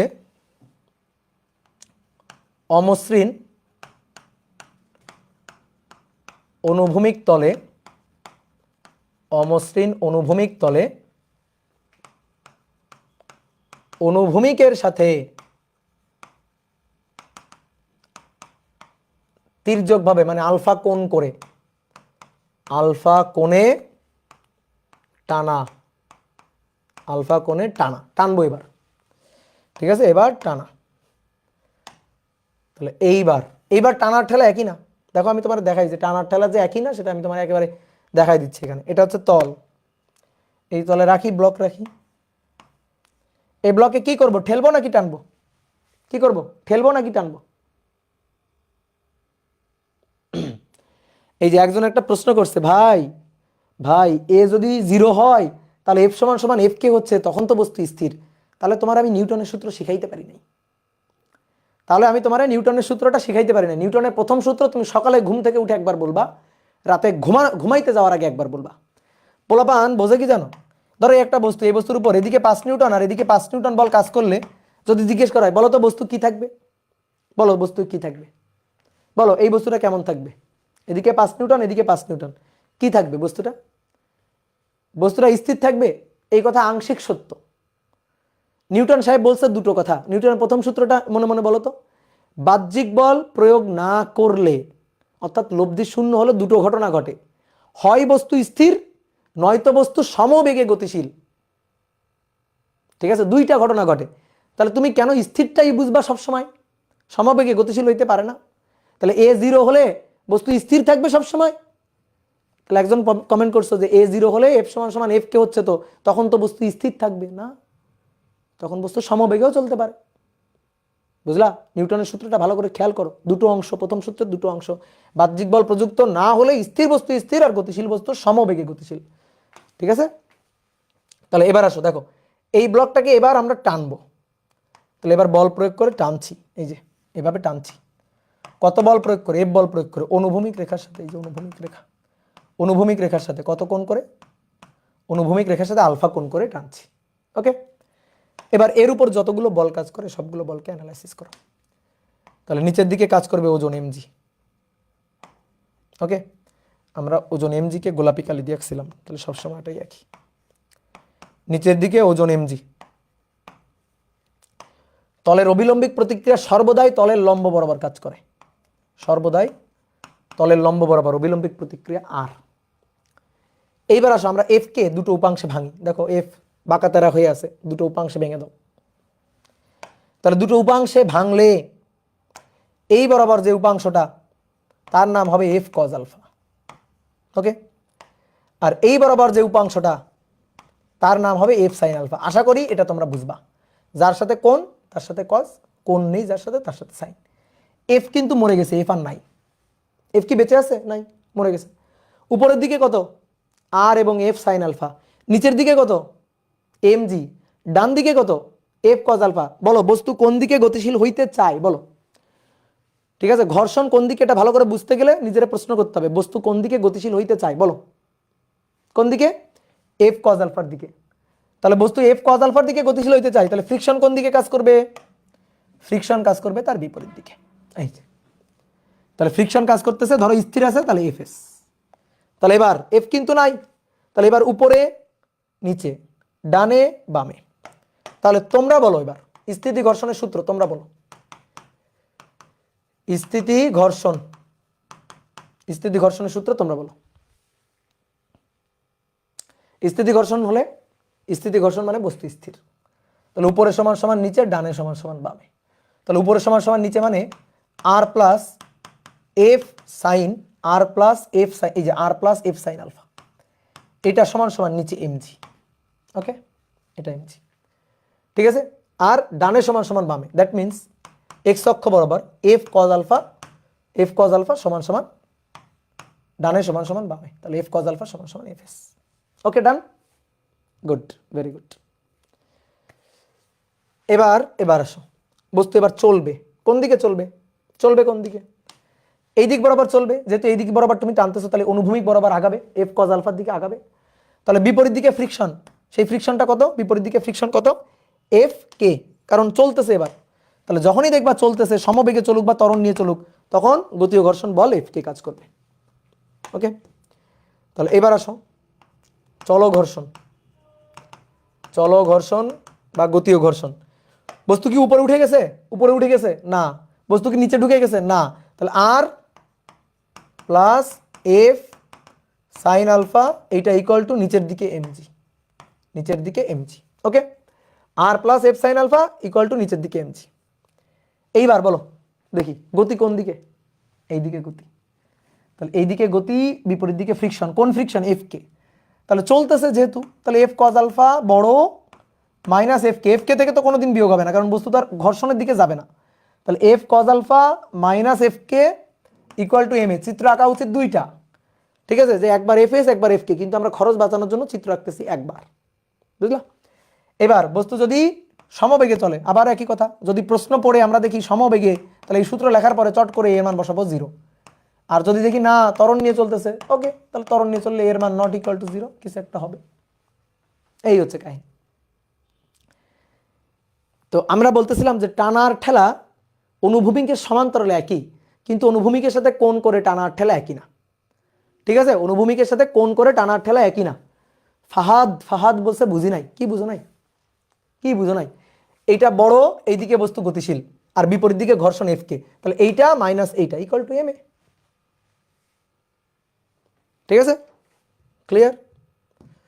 ঠিক আছে, একটু চিন্তা করো, একটু ভাবো, নিজের সময় দিয়ে ভাবো যে কি হচ্ছে, বস্তু কোন দিকে যাচ্ছে। ওয়াই অক্ষে গতি নাই কেন? আচ্ছা তুমি টানো তো একটা বস্তুরে, তুমি তোমার বাসায় ট্রলি বা লাগেজ আছে, সেই ট্রলি বা লাগেজ এইভাবে টেনে টেনে নিয়ে যাবা, তো সেটা আকাশে উড়ে যাবে না মাটিতে ঢুকে যাবে? বলো, সেটা আকাশে উড়ে যাবে নাকি মাটিতে ঢুকে যাবে?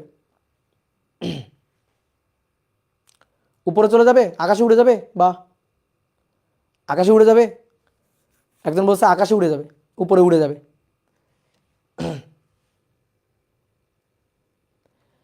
ভাইয়া সীমান্ত ঘর্ষণ কি? সীমান্ত ঘর্ষণই তো বললাম, স্থিতি ঘর্ষণের সীমান্তিক মান, স্থিতি ঘর্ষণের সর্বোচ্চ মানটাকেই বলা হয় সীমান্তিক ঘর্ষণ।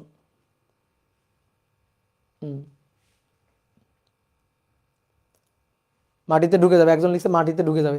এদের ধরে মারো তো, এদের ধরে মারো, এই টাইপের কমেন্ট যারা করছে তাদের ধরে মারো। এবার টাইপ 3 তোমরা করবা। তাহলে অমসৃণ অনুভূমিক তল, অমসৃণ অনুভূমিক তলে অনুভূমিকের সাথে আলফা কোণে এবার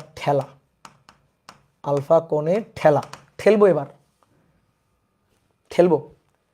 ঠিক আছে, লন রোলার, টানা ঠেলা পড়াইছিলাম না ভেক্টরে, সেই জিনিস। তো এইটা হচ্ছে অনুভূমিক রেখা, এটা। এবার এর উপর একটা ব্লক রাখা আছে। এবার এটাকে দেখো ঠেলবো, তাহলে তোমরা আগে আঁকবা না, দেখো আমরা ঠেলবো, তাহলে ঠেলা বলটাকে একটু দেখাই। এই যে এইভাবে ঠেলতেছি, এটা হচ্ছে হাতল দিয়ে এইভাবে ধরো ঠেলতেছি, ঠেলে নিয়ে যাচ্ছি। তো ঠেলা বলটা কত? ঠেলা বলটা এফ, অনুভূমিকের সাথে, এই যে অনুভূমিক রেখার সাথে কত কোণ করে? আলফা কোণ করে। বুঝলা? ক্লিয়ার? তাহলে এর উপর কতগুলো বল কাজ করতেছে অ্যানালাইসিস করি। নিচের দিকে ওজন এমজি, ওকে, নিচের দিকে ওজন এমজি, উপরের দিকে অবিলম্বিক প্রতিক্রিয়া আর, তলে থাকলে তলের একটা অবিলম্বিক প্রতিক্রিয়া থাকবেই, সেটা আর। ওকে, এবার এটা হচ্ছে ঠেলা বল এফ, কিন্তু কি হয়ে গেল? আর এর পা এখানে, এমজি এর পা এখানে, কিন্তু এই যে ঠেলা বলটা তার মাথা এখানে। কি করব দেখি, তোমরা বলো তো দেখি কি করব? এই যে ঠেলা বলটা এফ, তার মাথা এখানে, কি করব তাহলে? এটাকে শিফট করে নিয়ে যাব, সামনে আগায় নিয়ে যাই। তাহলে কিভাবে সামনে আগায় নিয়ে যাবো? ঠেলাকে আরেকটু ঠেলে দাও, ঠেলাকে আরেকটু ঠেলা দাও, এই যে ঠেলাকে আরেকটু ঠেলা দিলাম, এই যে চলে গেল সামনে। তাহলে সবগুলোর পা চলে আসছে এক জায়গা, ঠেলাটাকে আরেকটু ঠেলে সামনে আগায় দিছি, এই যে ঠেলাটাকে আরেকটু ঠেলে সামনে আগায় দিছি, তাহলে সবগুলোর পা এক জায়গায় চলে আসছে। তাহলে দেখি তো এই কোণটা কই এবার? এই যে অনুভূমিক রেখা, অনুভূমিক রেখা এটা। তাহলে অনুভূমিক রেখার সাথে এই যে কোণটা, এই কোণটা আলফা না, বুঝলা? তাহলে সবগুলোর পা এক জায়গায় চলে গেল। এইবার আসো, এইবার তাহলে এফ কে দেখো, এফ তেরা বেঁকা হয়ে আছে, এইটা আর এইটা এমজি, আর এইটা হচ্ছে আমাদের এফ তেরা বেঁকা হয়ে আছে, ওইটারে সাইজ করে ফেলো। তাহলে ওইটারে সাইজ করলে দুটো উপাংশ, এই দিক বরাবর যে উপাংশটা তার নাম কি? এফ কজ আলফা, বুঝো? এই যে এটা এফ, এই যে দুটো উপাংশ, এইভাবে দুটো উপাংশ, এইভাবে দুটো উপাংশ ভেঙে ফেলবা। এফ কজ আলফা, নিচের দিকে যেটা আসবে সেটা হবে এফ সাইন আলফা। যার সাথে কোন নিয়ম হচ্ছে, যার সাথে কোন সেটা হবে কজ আলফা, যার সাথে কোন নেই সেটা হবে sine alpha, F sine alpha. তাহলে এইটা হচ্ছে এফ কাটা বাদ। ওকে, তাহলে উপরের দিকে আর, নিচের দিকে F sine alpha plus MG, আর ডান দিকে এফ কজ আলফা। তাহলে ঘর্ষণ কোন দিকে কাজ করবে বলো? ফ্রিকশন কোন দিকে কাজ করবে? গতির বিপরীত দিকে। তো এই দিকে গতি সৃষ্টি হইতে চাই, তাহলে ফ্রিকশন কাজ করবে এই বরাবর। তাহলে যদি বস্তু স্থির থাকে, যদি বস্তু গতিশীল হইতে না পারে, তাহলে এফ এস, আর যদি গতিশীল হয়ে যায় দেন এফ কে। তাহলে তোমরা এবার স্থিতি ঘর্ষণ আর চলো ঘর্ষণের সূত্রটা লিখে ফেলো তো। স্থিতি ঘর্ষণ ও চলো ঘর্ষণ, নাও সূত্র লিখো। তাহলে স্থিতি ঘর্ষণ কি হবে? উপরে সমান সমান নিচে, আর সমান সমান, এবার বলো আর সমান সমান কত? আর সমান সমান F sine alpha plus MG. Okay, উপরে সমান সমান নিচে, আর ডানে সমান সমান বামে। তাহলে এফ কজ আলফা সমান সমান এফ এস। ঠিক আছে, এগুলা যারা বুঝবে না, এইটা যারা বুঝবে না যে উপরে সমান একটা বস্তু স্থির থাকলে উপরে সমান সমান নিচে, ডানে সমান সমান বামে, এইগুলা যারা বুঝবে না তাদের বিয়ে হবে না, বুঝছো? এগুলা যারা বুঝবে না তাদের কিন্তু বিয়ে টিয়ে হবে না। কারণ এই সহজ জিনিস যারা না বুঝে তারা মনে করো যে মানুষের মনই তো বুঝবে না, বুঝলা? তাহলে যারা বুঝছো তাদের বিয়ে হবে, শিওর থাকো। আর যারা বুঝো নাই তারা বোঝার চেষ্টা করো, কিন্তু খুব ভালোভাবে, গভীরভাবে। কি ক্লিয়ার? এ কেমন অভিশাপ? একজন বলতেছে ভাই এ কেমন অভিশাপ। চলো ঘর্ষণ, চলো ঘর্ষণ, কারণ এত সহজ জিনিস, এটা তুমি না বুঝো তা তোমার কেমনে বিয়ে হবে, তাই না?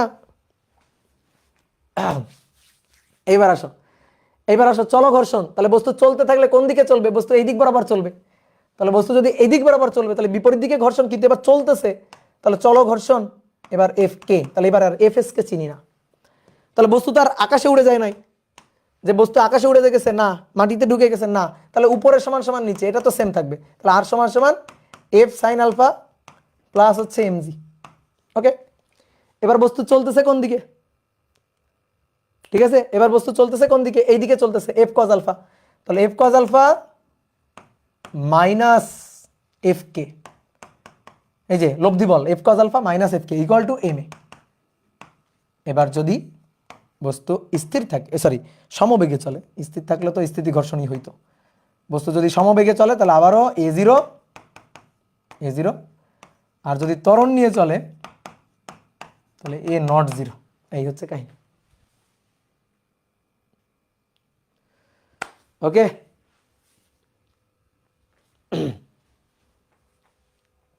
তাহলে এই হচ্ছে আমাদের ঘটনা।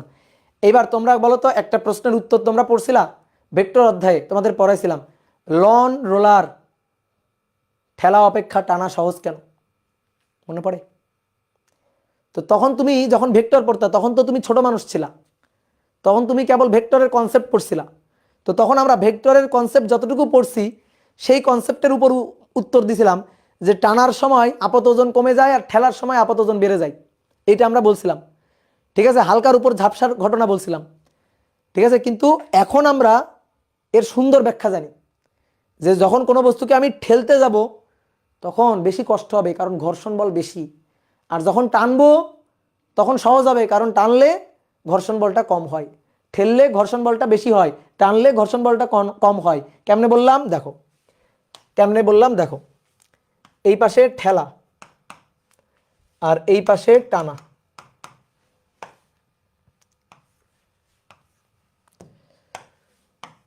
যখন তুমি ঠেলবা, এই যে ব্লক, এই ব্লককে ঠেলতেছো, অনুভূমিকের সাথে আলফা কোণ করে ঠেলতেছো। আর যখন তুমি ব্লকটাকে অনুভূমিকের সাথে আলফা কোণ করে টানতেছো, আলফা কোণ করে টানতেছো, এই দেখো দুই ক্ষেত্রে আমরা ফ্রিকশন হিসাব করব। তাহলে দুই ক্ষেত্রে আমরা ফ্রিকশন, আসো ফ্রিকশন হিসাব করি। তাহলে ফ্রিকশন ফোর্স এফ, ঠিক আছে, যে কোনো ফ্রিকশনই বলতে পারো, যে কোনো ফ্রিকশনই বলতে পারো, ফ্রিকশন ফোর্স যে কোনো ফ্রিকশন, স্থিতি ঘর্ষণ, গতি ঘর্ষণ, যেটাই বলো না কেন। তাহলে এফ, এই ক্ষেত্রে এফ মূল সূত্র কি, মিউ ইন্টু আর। মূল সূত্র কি, মিউ ইন্টু আর, ঠিক আছে, ঘর্ষণের মূল সূত্র মিউ ইন্টু আর। এবার এফ এস হলে মিউ এস, এফ এস হলে মিউ এস, এফ কে হলে মিউ কে, এফ কে হলে মিউ কে। ক্লিয়ার? এবার তুমি বোর্ডে তাকাও, ভালো করে বোর্ডে তাকাও। ঠেলা, ঠিক আছে, ঠেলা। তো ঠেলার ক্ষেত্রে দেখো, এটা ঠেলা, ঠিক আছে, আলফা কোণে ঠেলা। ঠেলার ক্ষেত্রে স্থিতি ঘর্ষণ বা চল ঘর্ষণ, দুই ক্ষেত্রে আরটা দেখো তো, আর দেখো, আর দেখো, আর সমান সমান কত? আর সমান সমান F sine alpha plus MG. R সমান সমান F sine alpha plus MG, অর্থাৎ ওজনের সাথে এফ সাইন আলফা যোগ। এই যে ওজনের সাথে তোমার ঠেলা বলের একটা উপাংশ গিয়ে যোগ হয়ে আপাত ওজন বেড়ে গেছে, ঠিক আছে। আমরা এই কথা বলছিলাম ভেক্টর অধ্যায়ে যে এমজির সাথে এফ এফ সাইন আলফা যোগ হয়ে বেড়ে গেছে। তাহলে আর সমান সমান MG plus F sine alpha, R সমান সমান MG plus F sine alpha. এই ক্ষেত্রে আর সমান সমান MG plus F sine alpha. Okay, টানার ক্ষেত্রে আসো, টানা। তাহলে টানার ক্ষেত্রে আর স্থিতি ঘর্ষণ বা চল ঘর্ষণ, যেটাই দেখো না কেন, দেখো তো স্থিতি ঘর্ষণ আর, আর দেখবা আর, আর ইকুয়াল টু কি হবে বলো? R equal to MG minus F sine alpha. এই এখানে দেখো R MG minus F sine alpha, then okay. তাহলে টানার ক্ষেত্রে, টানলে, টানার সময় আর সমান সমান MG minus F sine alpha. Okay, done. তাহলে আমরা ঘর্ষণ বল হিসাব করতে গেলে আমাদের কি লাগবে? মিউ এর সাথে কি গুণ দিতে হবে? ঠিক আছে, মিউ এর সাথে কি গুণ দিতে হবে বলো? আর এর গুণ দিতে হবে। ওকে, তাহলে mu into R, R equal to এই ক্ষেত্রে MG, R equal to MG plus F sine alpha. এই ক্ষেত্রে mu equal to R, R equal to MG minus F sine alpha. এই ঘর্ষণ বলটাকে আমি বললাম F1, এই ঘর্ষণ বলটাকে আমি বললাম F2। এবার তুমি বলো, তুমি আমার ব্যাখ্যা দাও, আমি আর পারি না, আমি আর পারি না। এবার তুমি আমার বুঝাই দাও ঘটনা কি। তাহলে এই ক্ষেত্রে প্লাস, এই ক্ষেত্রে মাইনাস, তাহলে কোন ঘর্ষণ বলটা বেশি? এই ঘর্ষণ বলটা বেশি। তাহলে F1 is greater than F2, বুঝছো? এটা হচ্ছে আসল ব্যাখ্যা, টানা ঠেলার আসল ব্যাখ্যা ওইটা। আমরা ভেক্টর অধ্যায়ের ছোট মানুষ ছিলাম, ছোট ব্যাখ্যা দেখছিলাম। এইটা হচ্ছে আসল ব্যাখ্যা, যে ঘর্ষণ বল ঠেলতে গেলে ঘর্ষণ বল বেশি, আর টানলে ঘর্ষণ বলটা কম, ঠিক আছে। এই বলটা ঠেলার ক্ষেত্রে, ঠেলার জন্য ঘর্ষণ বল, আর এটা টানার জন্য, টানার জন্য ঘর্ষণ বল। ওকে, তাহলে মনে করো কোনো একটা বস্তুকে ঠেলে যদি গতিশীল করতে চাও, ঠেলার সময় স্থিতি ঘর্ষণের মান, ধরো স্থিতি ঘর্ষণ দিয়ে হিসাব করতেছি, ঠেলার সময় স্থিতি ঘর্ষণের মান মনে করো 15 নিউটন, কিন্তু যখন টান দিবা, টান দেওয়ার সময় স্থিতি ঘর্ষণ বলের সর্বোচ্চ মান হয়ে যাবে 12 নিউটন। তাহলে ঠেলে গতিশীল করতে গেলে স্থিতি ঘর্ষণ বলের সর্বোচ্চ মান 15, আর টেনে গতিশীল করতে গেলে স্থিতি ঘর্ষণ বলের সর্বোচ্চ মান 12। তাহলে কোনটা সহজ? টানাটা সহজ, ঠেলাটা কঠিন। তাহলে টানা সহজ, ঠেলা কঠিন। একটা শর্টকাট শিখাই দিয়েছিলাম, মনে পড়ে? যে এমসিকিউতে আসলে কিভাবে মিলাবা, ঠ এর সাথে ঠ মিলাবা, ঠ ঠ ঠ ঠ ঠ, এই যে কঠিনের ঠ, ঠেলার ঠ, ঠ এর সাথে ঠ মিলাবা। ওকে, ডান। তাহলে আজকে এই পর্যন্ত। নেক্সট দিন আমরা ঘর্ষণের আরো কয়েকটা টাইপ পড়ে দেন আমরা ঘর্ষণের ম্যাথগুলো করে ফেলবো, ঠিক আছে।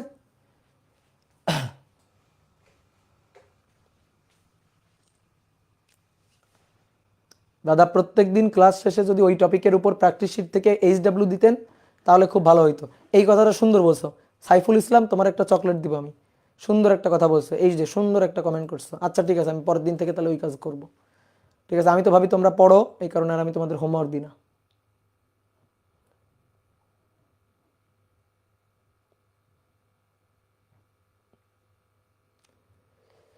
এইবার বলো দেখি তোমাদের কোনো কমেন্ট আছে কিনা, বলো এবার, বলো বলো বলো।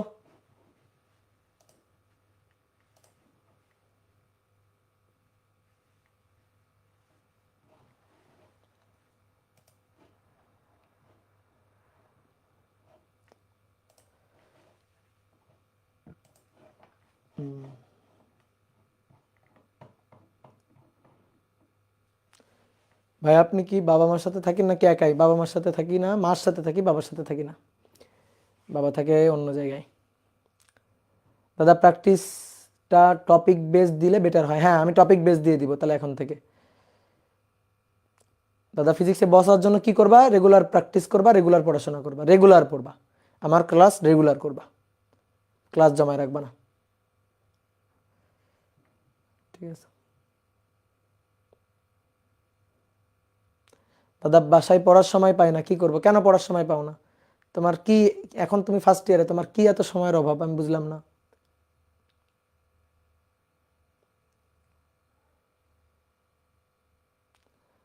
ভাই আপনার সংজ্ঞা এক্সামে লিখছি, স্যার কেটে দিছে। সামান্তরিক সূত্র, সামান্তরিক সূত্র কেটে দিছে। দেখি তুমি আমার দেখাইও তো, গ্রুপে পোস্ট দিয়ে দিও তো, দেখি তোমার স্যার কি কেটে দিছে।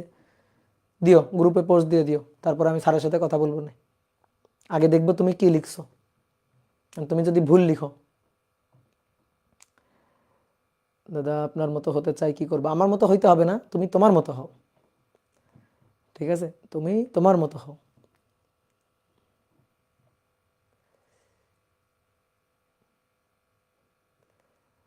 দাদা ক্লাসে সব পারি কিন্তু নিজে পড়তে বসলে কিছু পারি না কেন? কনফিডেন্সের অভাব, কনফিডেন্স নাই, তোমার নিজের উপর কনফিডেন্স নাই। ক্লাস করে নিজের উপর কনফিডেন্স রাখবা যে আমি সব পারবো, দেখি কি প্রবলেম আসতে পারে, ঠিক আছে? প্রশ্ন অ্যানালাইসিস করবা খুব ভালো করে।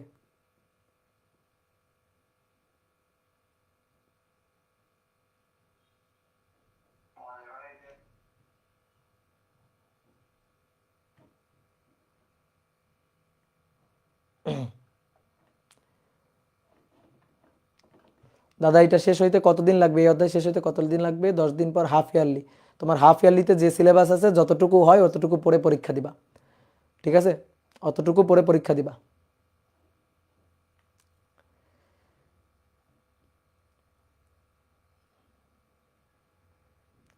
দাদা এরপর কোন চ্যাপ্টার পড়াবো? এরপরে কোন চ্যাপ্টার পড়াইতে পারি? কাজ ক্ষমতা শক্তি পড়াইতে পারি বা স্থিরতরিৎ পড়াইতে পারি, ঠিক আছে? দাদা ক্লাস জমা নেই বাট বইয়ের কিছুই পড়ি নাই। বইটা একটু পড়বা, বইয়ে বইয়ে দেখবা কি আছে, নতুন কিছু আছে। একটা অধ্যায় শেষ হলে বই ধরবা। মাইক অন করেন, আমি বলি আপনাকে। আচ্ছা ফুয়াদ হাসান, ফুয়াদ হাসান কথা বলবে। আমি মাইক অন করতেছি, শুধু ফুয়াদ হাসান কথা বলবা, অন্য কেউ বলবা না, হ্যাঁ? শুধু ফুয়াদ হাসান কথা বলবা। বলো দেখি ফুয়াদ কি লিখছে কলেজে।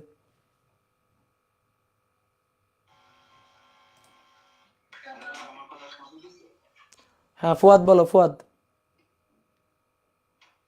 হ্যালো ভাইয়া, কথা শুনতে পাচ্ছেন আমার? হ্যাঁ শুনতে পাচ্ছি, বলো।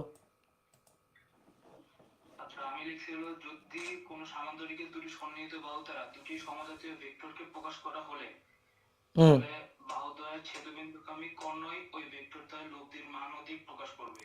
আহ, এই সামান্তরিক সূত্র এটা লিখছিল। তাই এটা কেটে দিছে কেন? কি বলছে? স্যারকে বলছি, স্যার বলে যে কলেজ থেকে যে বই দিছি আমরা, হ্যাঁ আমাদের কলেজে হলো সেলু স্যারের বই হ্যাঁ লিখতে হ্যাঁ। বলছে। আচ্ছা। বলে যে সেলু স্যারের বই যেভাবে লেখা আছে ওইভাবেই লিখতে হবে, হুম। তা না হলে তো স্যারকে জিজ্ঞেস করবা তো আমারটা ভুল কোথায়। স্যারকে জিজ্ঞেস করবা যে আমি যেটা লিখছি এটাতে ভুল কোথায়। তোমারটাতে সামান্য একটু ভুল ধরা যায়, সামান্য একটু ভুল ধরা যায়, কিন্তু স্যারকে আগে জিজ্ঞেস করবা যে ভুল কোথায়, কাটলেন কেন। শোনো ওই ওই হ্যাঁ, বললো না। না ওটা বলবে না। ওই যে থাকে কিছু টিচার এরকম থাকে, একটু ঘাড় তেরা হয়, ঠিক আছে? ওটা নিয়ে অরিড হওয়ার কিছু নাই, ঠিক আছে? কনসেপ্টের উপর জোর দিবা, বইয়ের হুবহু জিনিস মুখস্থ করতে হবে, এই ধ্যান ধারণা থেকে বের হয়ে আসতে হবে। তো আমাদের মনে করো যে কিছু টিচারদের মনে করো অ্যানালগ বিশ্বাস, এটা যে বইয়ে দাড়ি কমা যেভাবে যা দেওয়া আছে, হ্যাঁ সেইভাবেই দিতে হবে, মানে মুখস্থ বিদ্যার পড়াশোনা থেকে তারা বের হইতে পারে নাই। সরকার যতই চেষ্টা করতেছে মুখস্থ বিদ্যা থেকে বের করে নিয়ে আসার, তো এই যে টিচারদের ট্রেনিং ট্রেনিং দিয়ে কোনো লাভ হচ্ছে না আসলে। থাকে এরকম কিছু টিচার থাকে, ঠিক আছে? তো তারা একটু মনে করো যে চাই যে স্টুডেন্টরা একেবারে বইয়ে যা আছে দাড়ি কমা সহ তাই লিখুক, ঠিক আছে? তো ওটা সমস্যা নেই, আর ভাইয়া, তুমি তুমি কনসেপ্টের উপর জোর দিবা, তুমি বুঝলেই হইলো জিনিসটা, ঠিক আছে? নিজের মতো করে লিখবা, বুঝলেই হইলো জিনিসটা, যেন ভুল না লিখো, এটাই হচ্ছে কথা। হ্যাঁ বলো। জি ভাই, আরেকটা প্রশ্ন ছিল, করবো? বলো।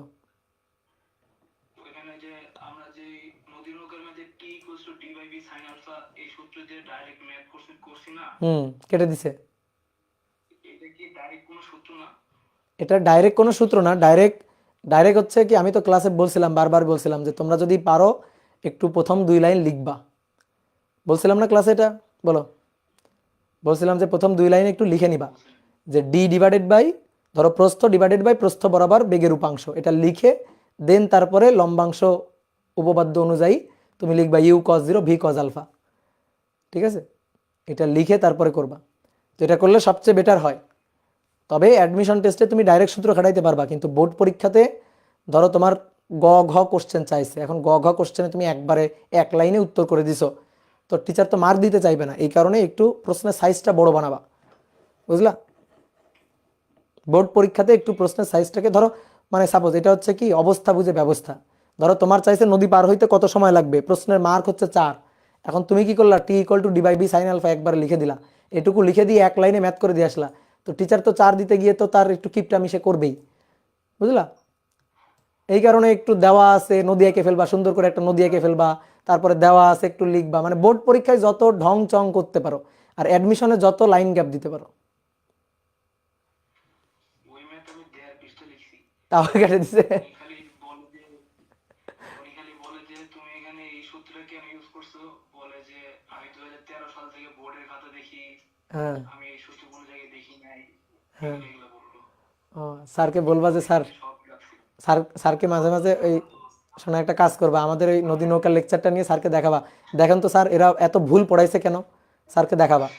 এইভাবে বলবা যে স্যার দেখেন তো এরা এত ভুল পড়াইছে কেন, এত ভুল টুল কি করাইছে এগুলা, স্যারকে দেখাবা, তখন দেখবা স্যার আর মার কাটবে না। ঠিক আছে, স্যারকে আবার এইভাবে বলিও না যে স্যার দেখেন স্যার এই যে এখানে এইভাবে করাইছে আপনি কেন কেটে দিচ্ছেন, এটা বলবা না। স্যারকে বলবা স্যার দেখেন আপনি কত সুন্দর করে পড়াইছেন, বইতে কত সুন্দর আছে, আর দেখেন তো এরা কি ভুল করাইছে। এইভাবে এইভাবে বলবা। না না, আমাদের আমাদের ফিজিক্স নেয় 2টা স্যার ম্যাডাম, হুম ম্যাডাম নেয়, ওই ম্যাডাম হলো ভেক্টরের অধ্যায়টা করেছে। হুম ওই যে ম্যাডাম করেছে, ওই ম্যাডাম আমি আমাদের হ্যালো ভাইয়া। হ্যাঁ, তো ঠিক আছে, আজকে বিদায়, টাটা। সবাই এখন কথা বলতে চাইবে। ওয়ালাইকুম আসসালাম, সবাই ভালো থাকো, পড়াশোনা করো, সবার সাথে কথা হবে, একদিন একদিন করে সবার সাথে কথা হবে। ভাই আপনার অনেক দোয়া আছেন ভাই। ঠিক আছে, থ্যাংক ইউ। ওকে, ঠিক আছে, ওকে, টাটা টাটা টাটা। ওয়ালাইকুম আসসালাম।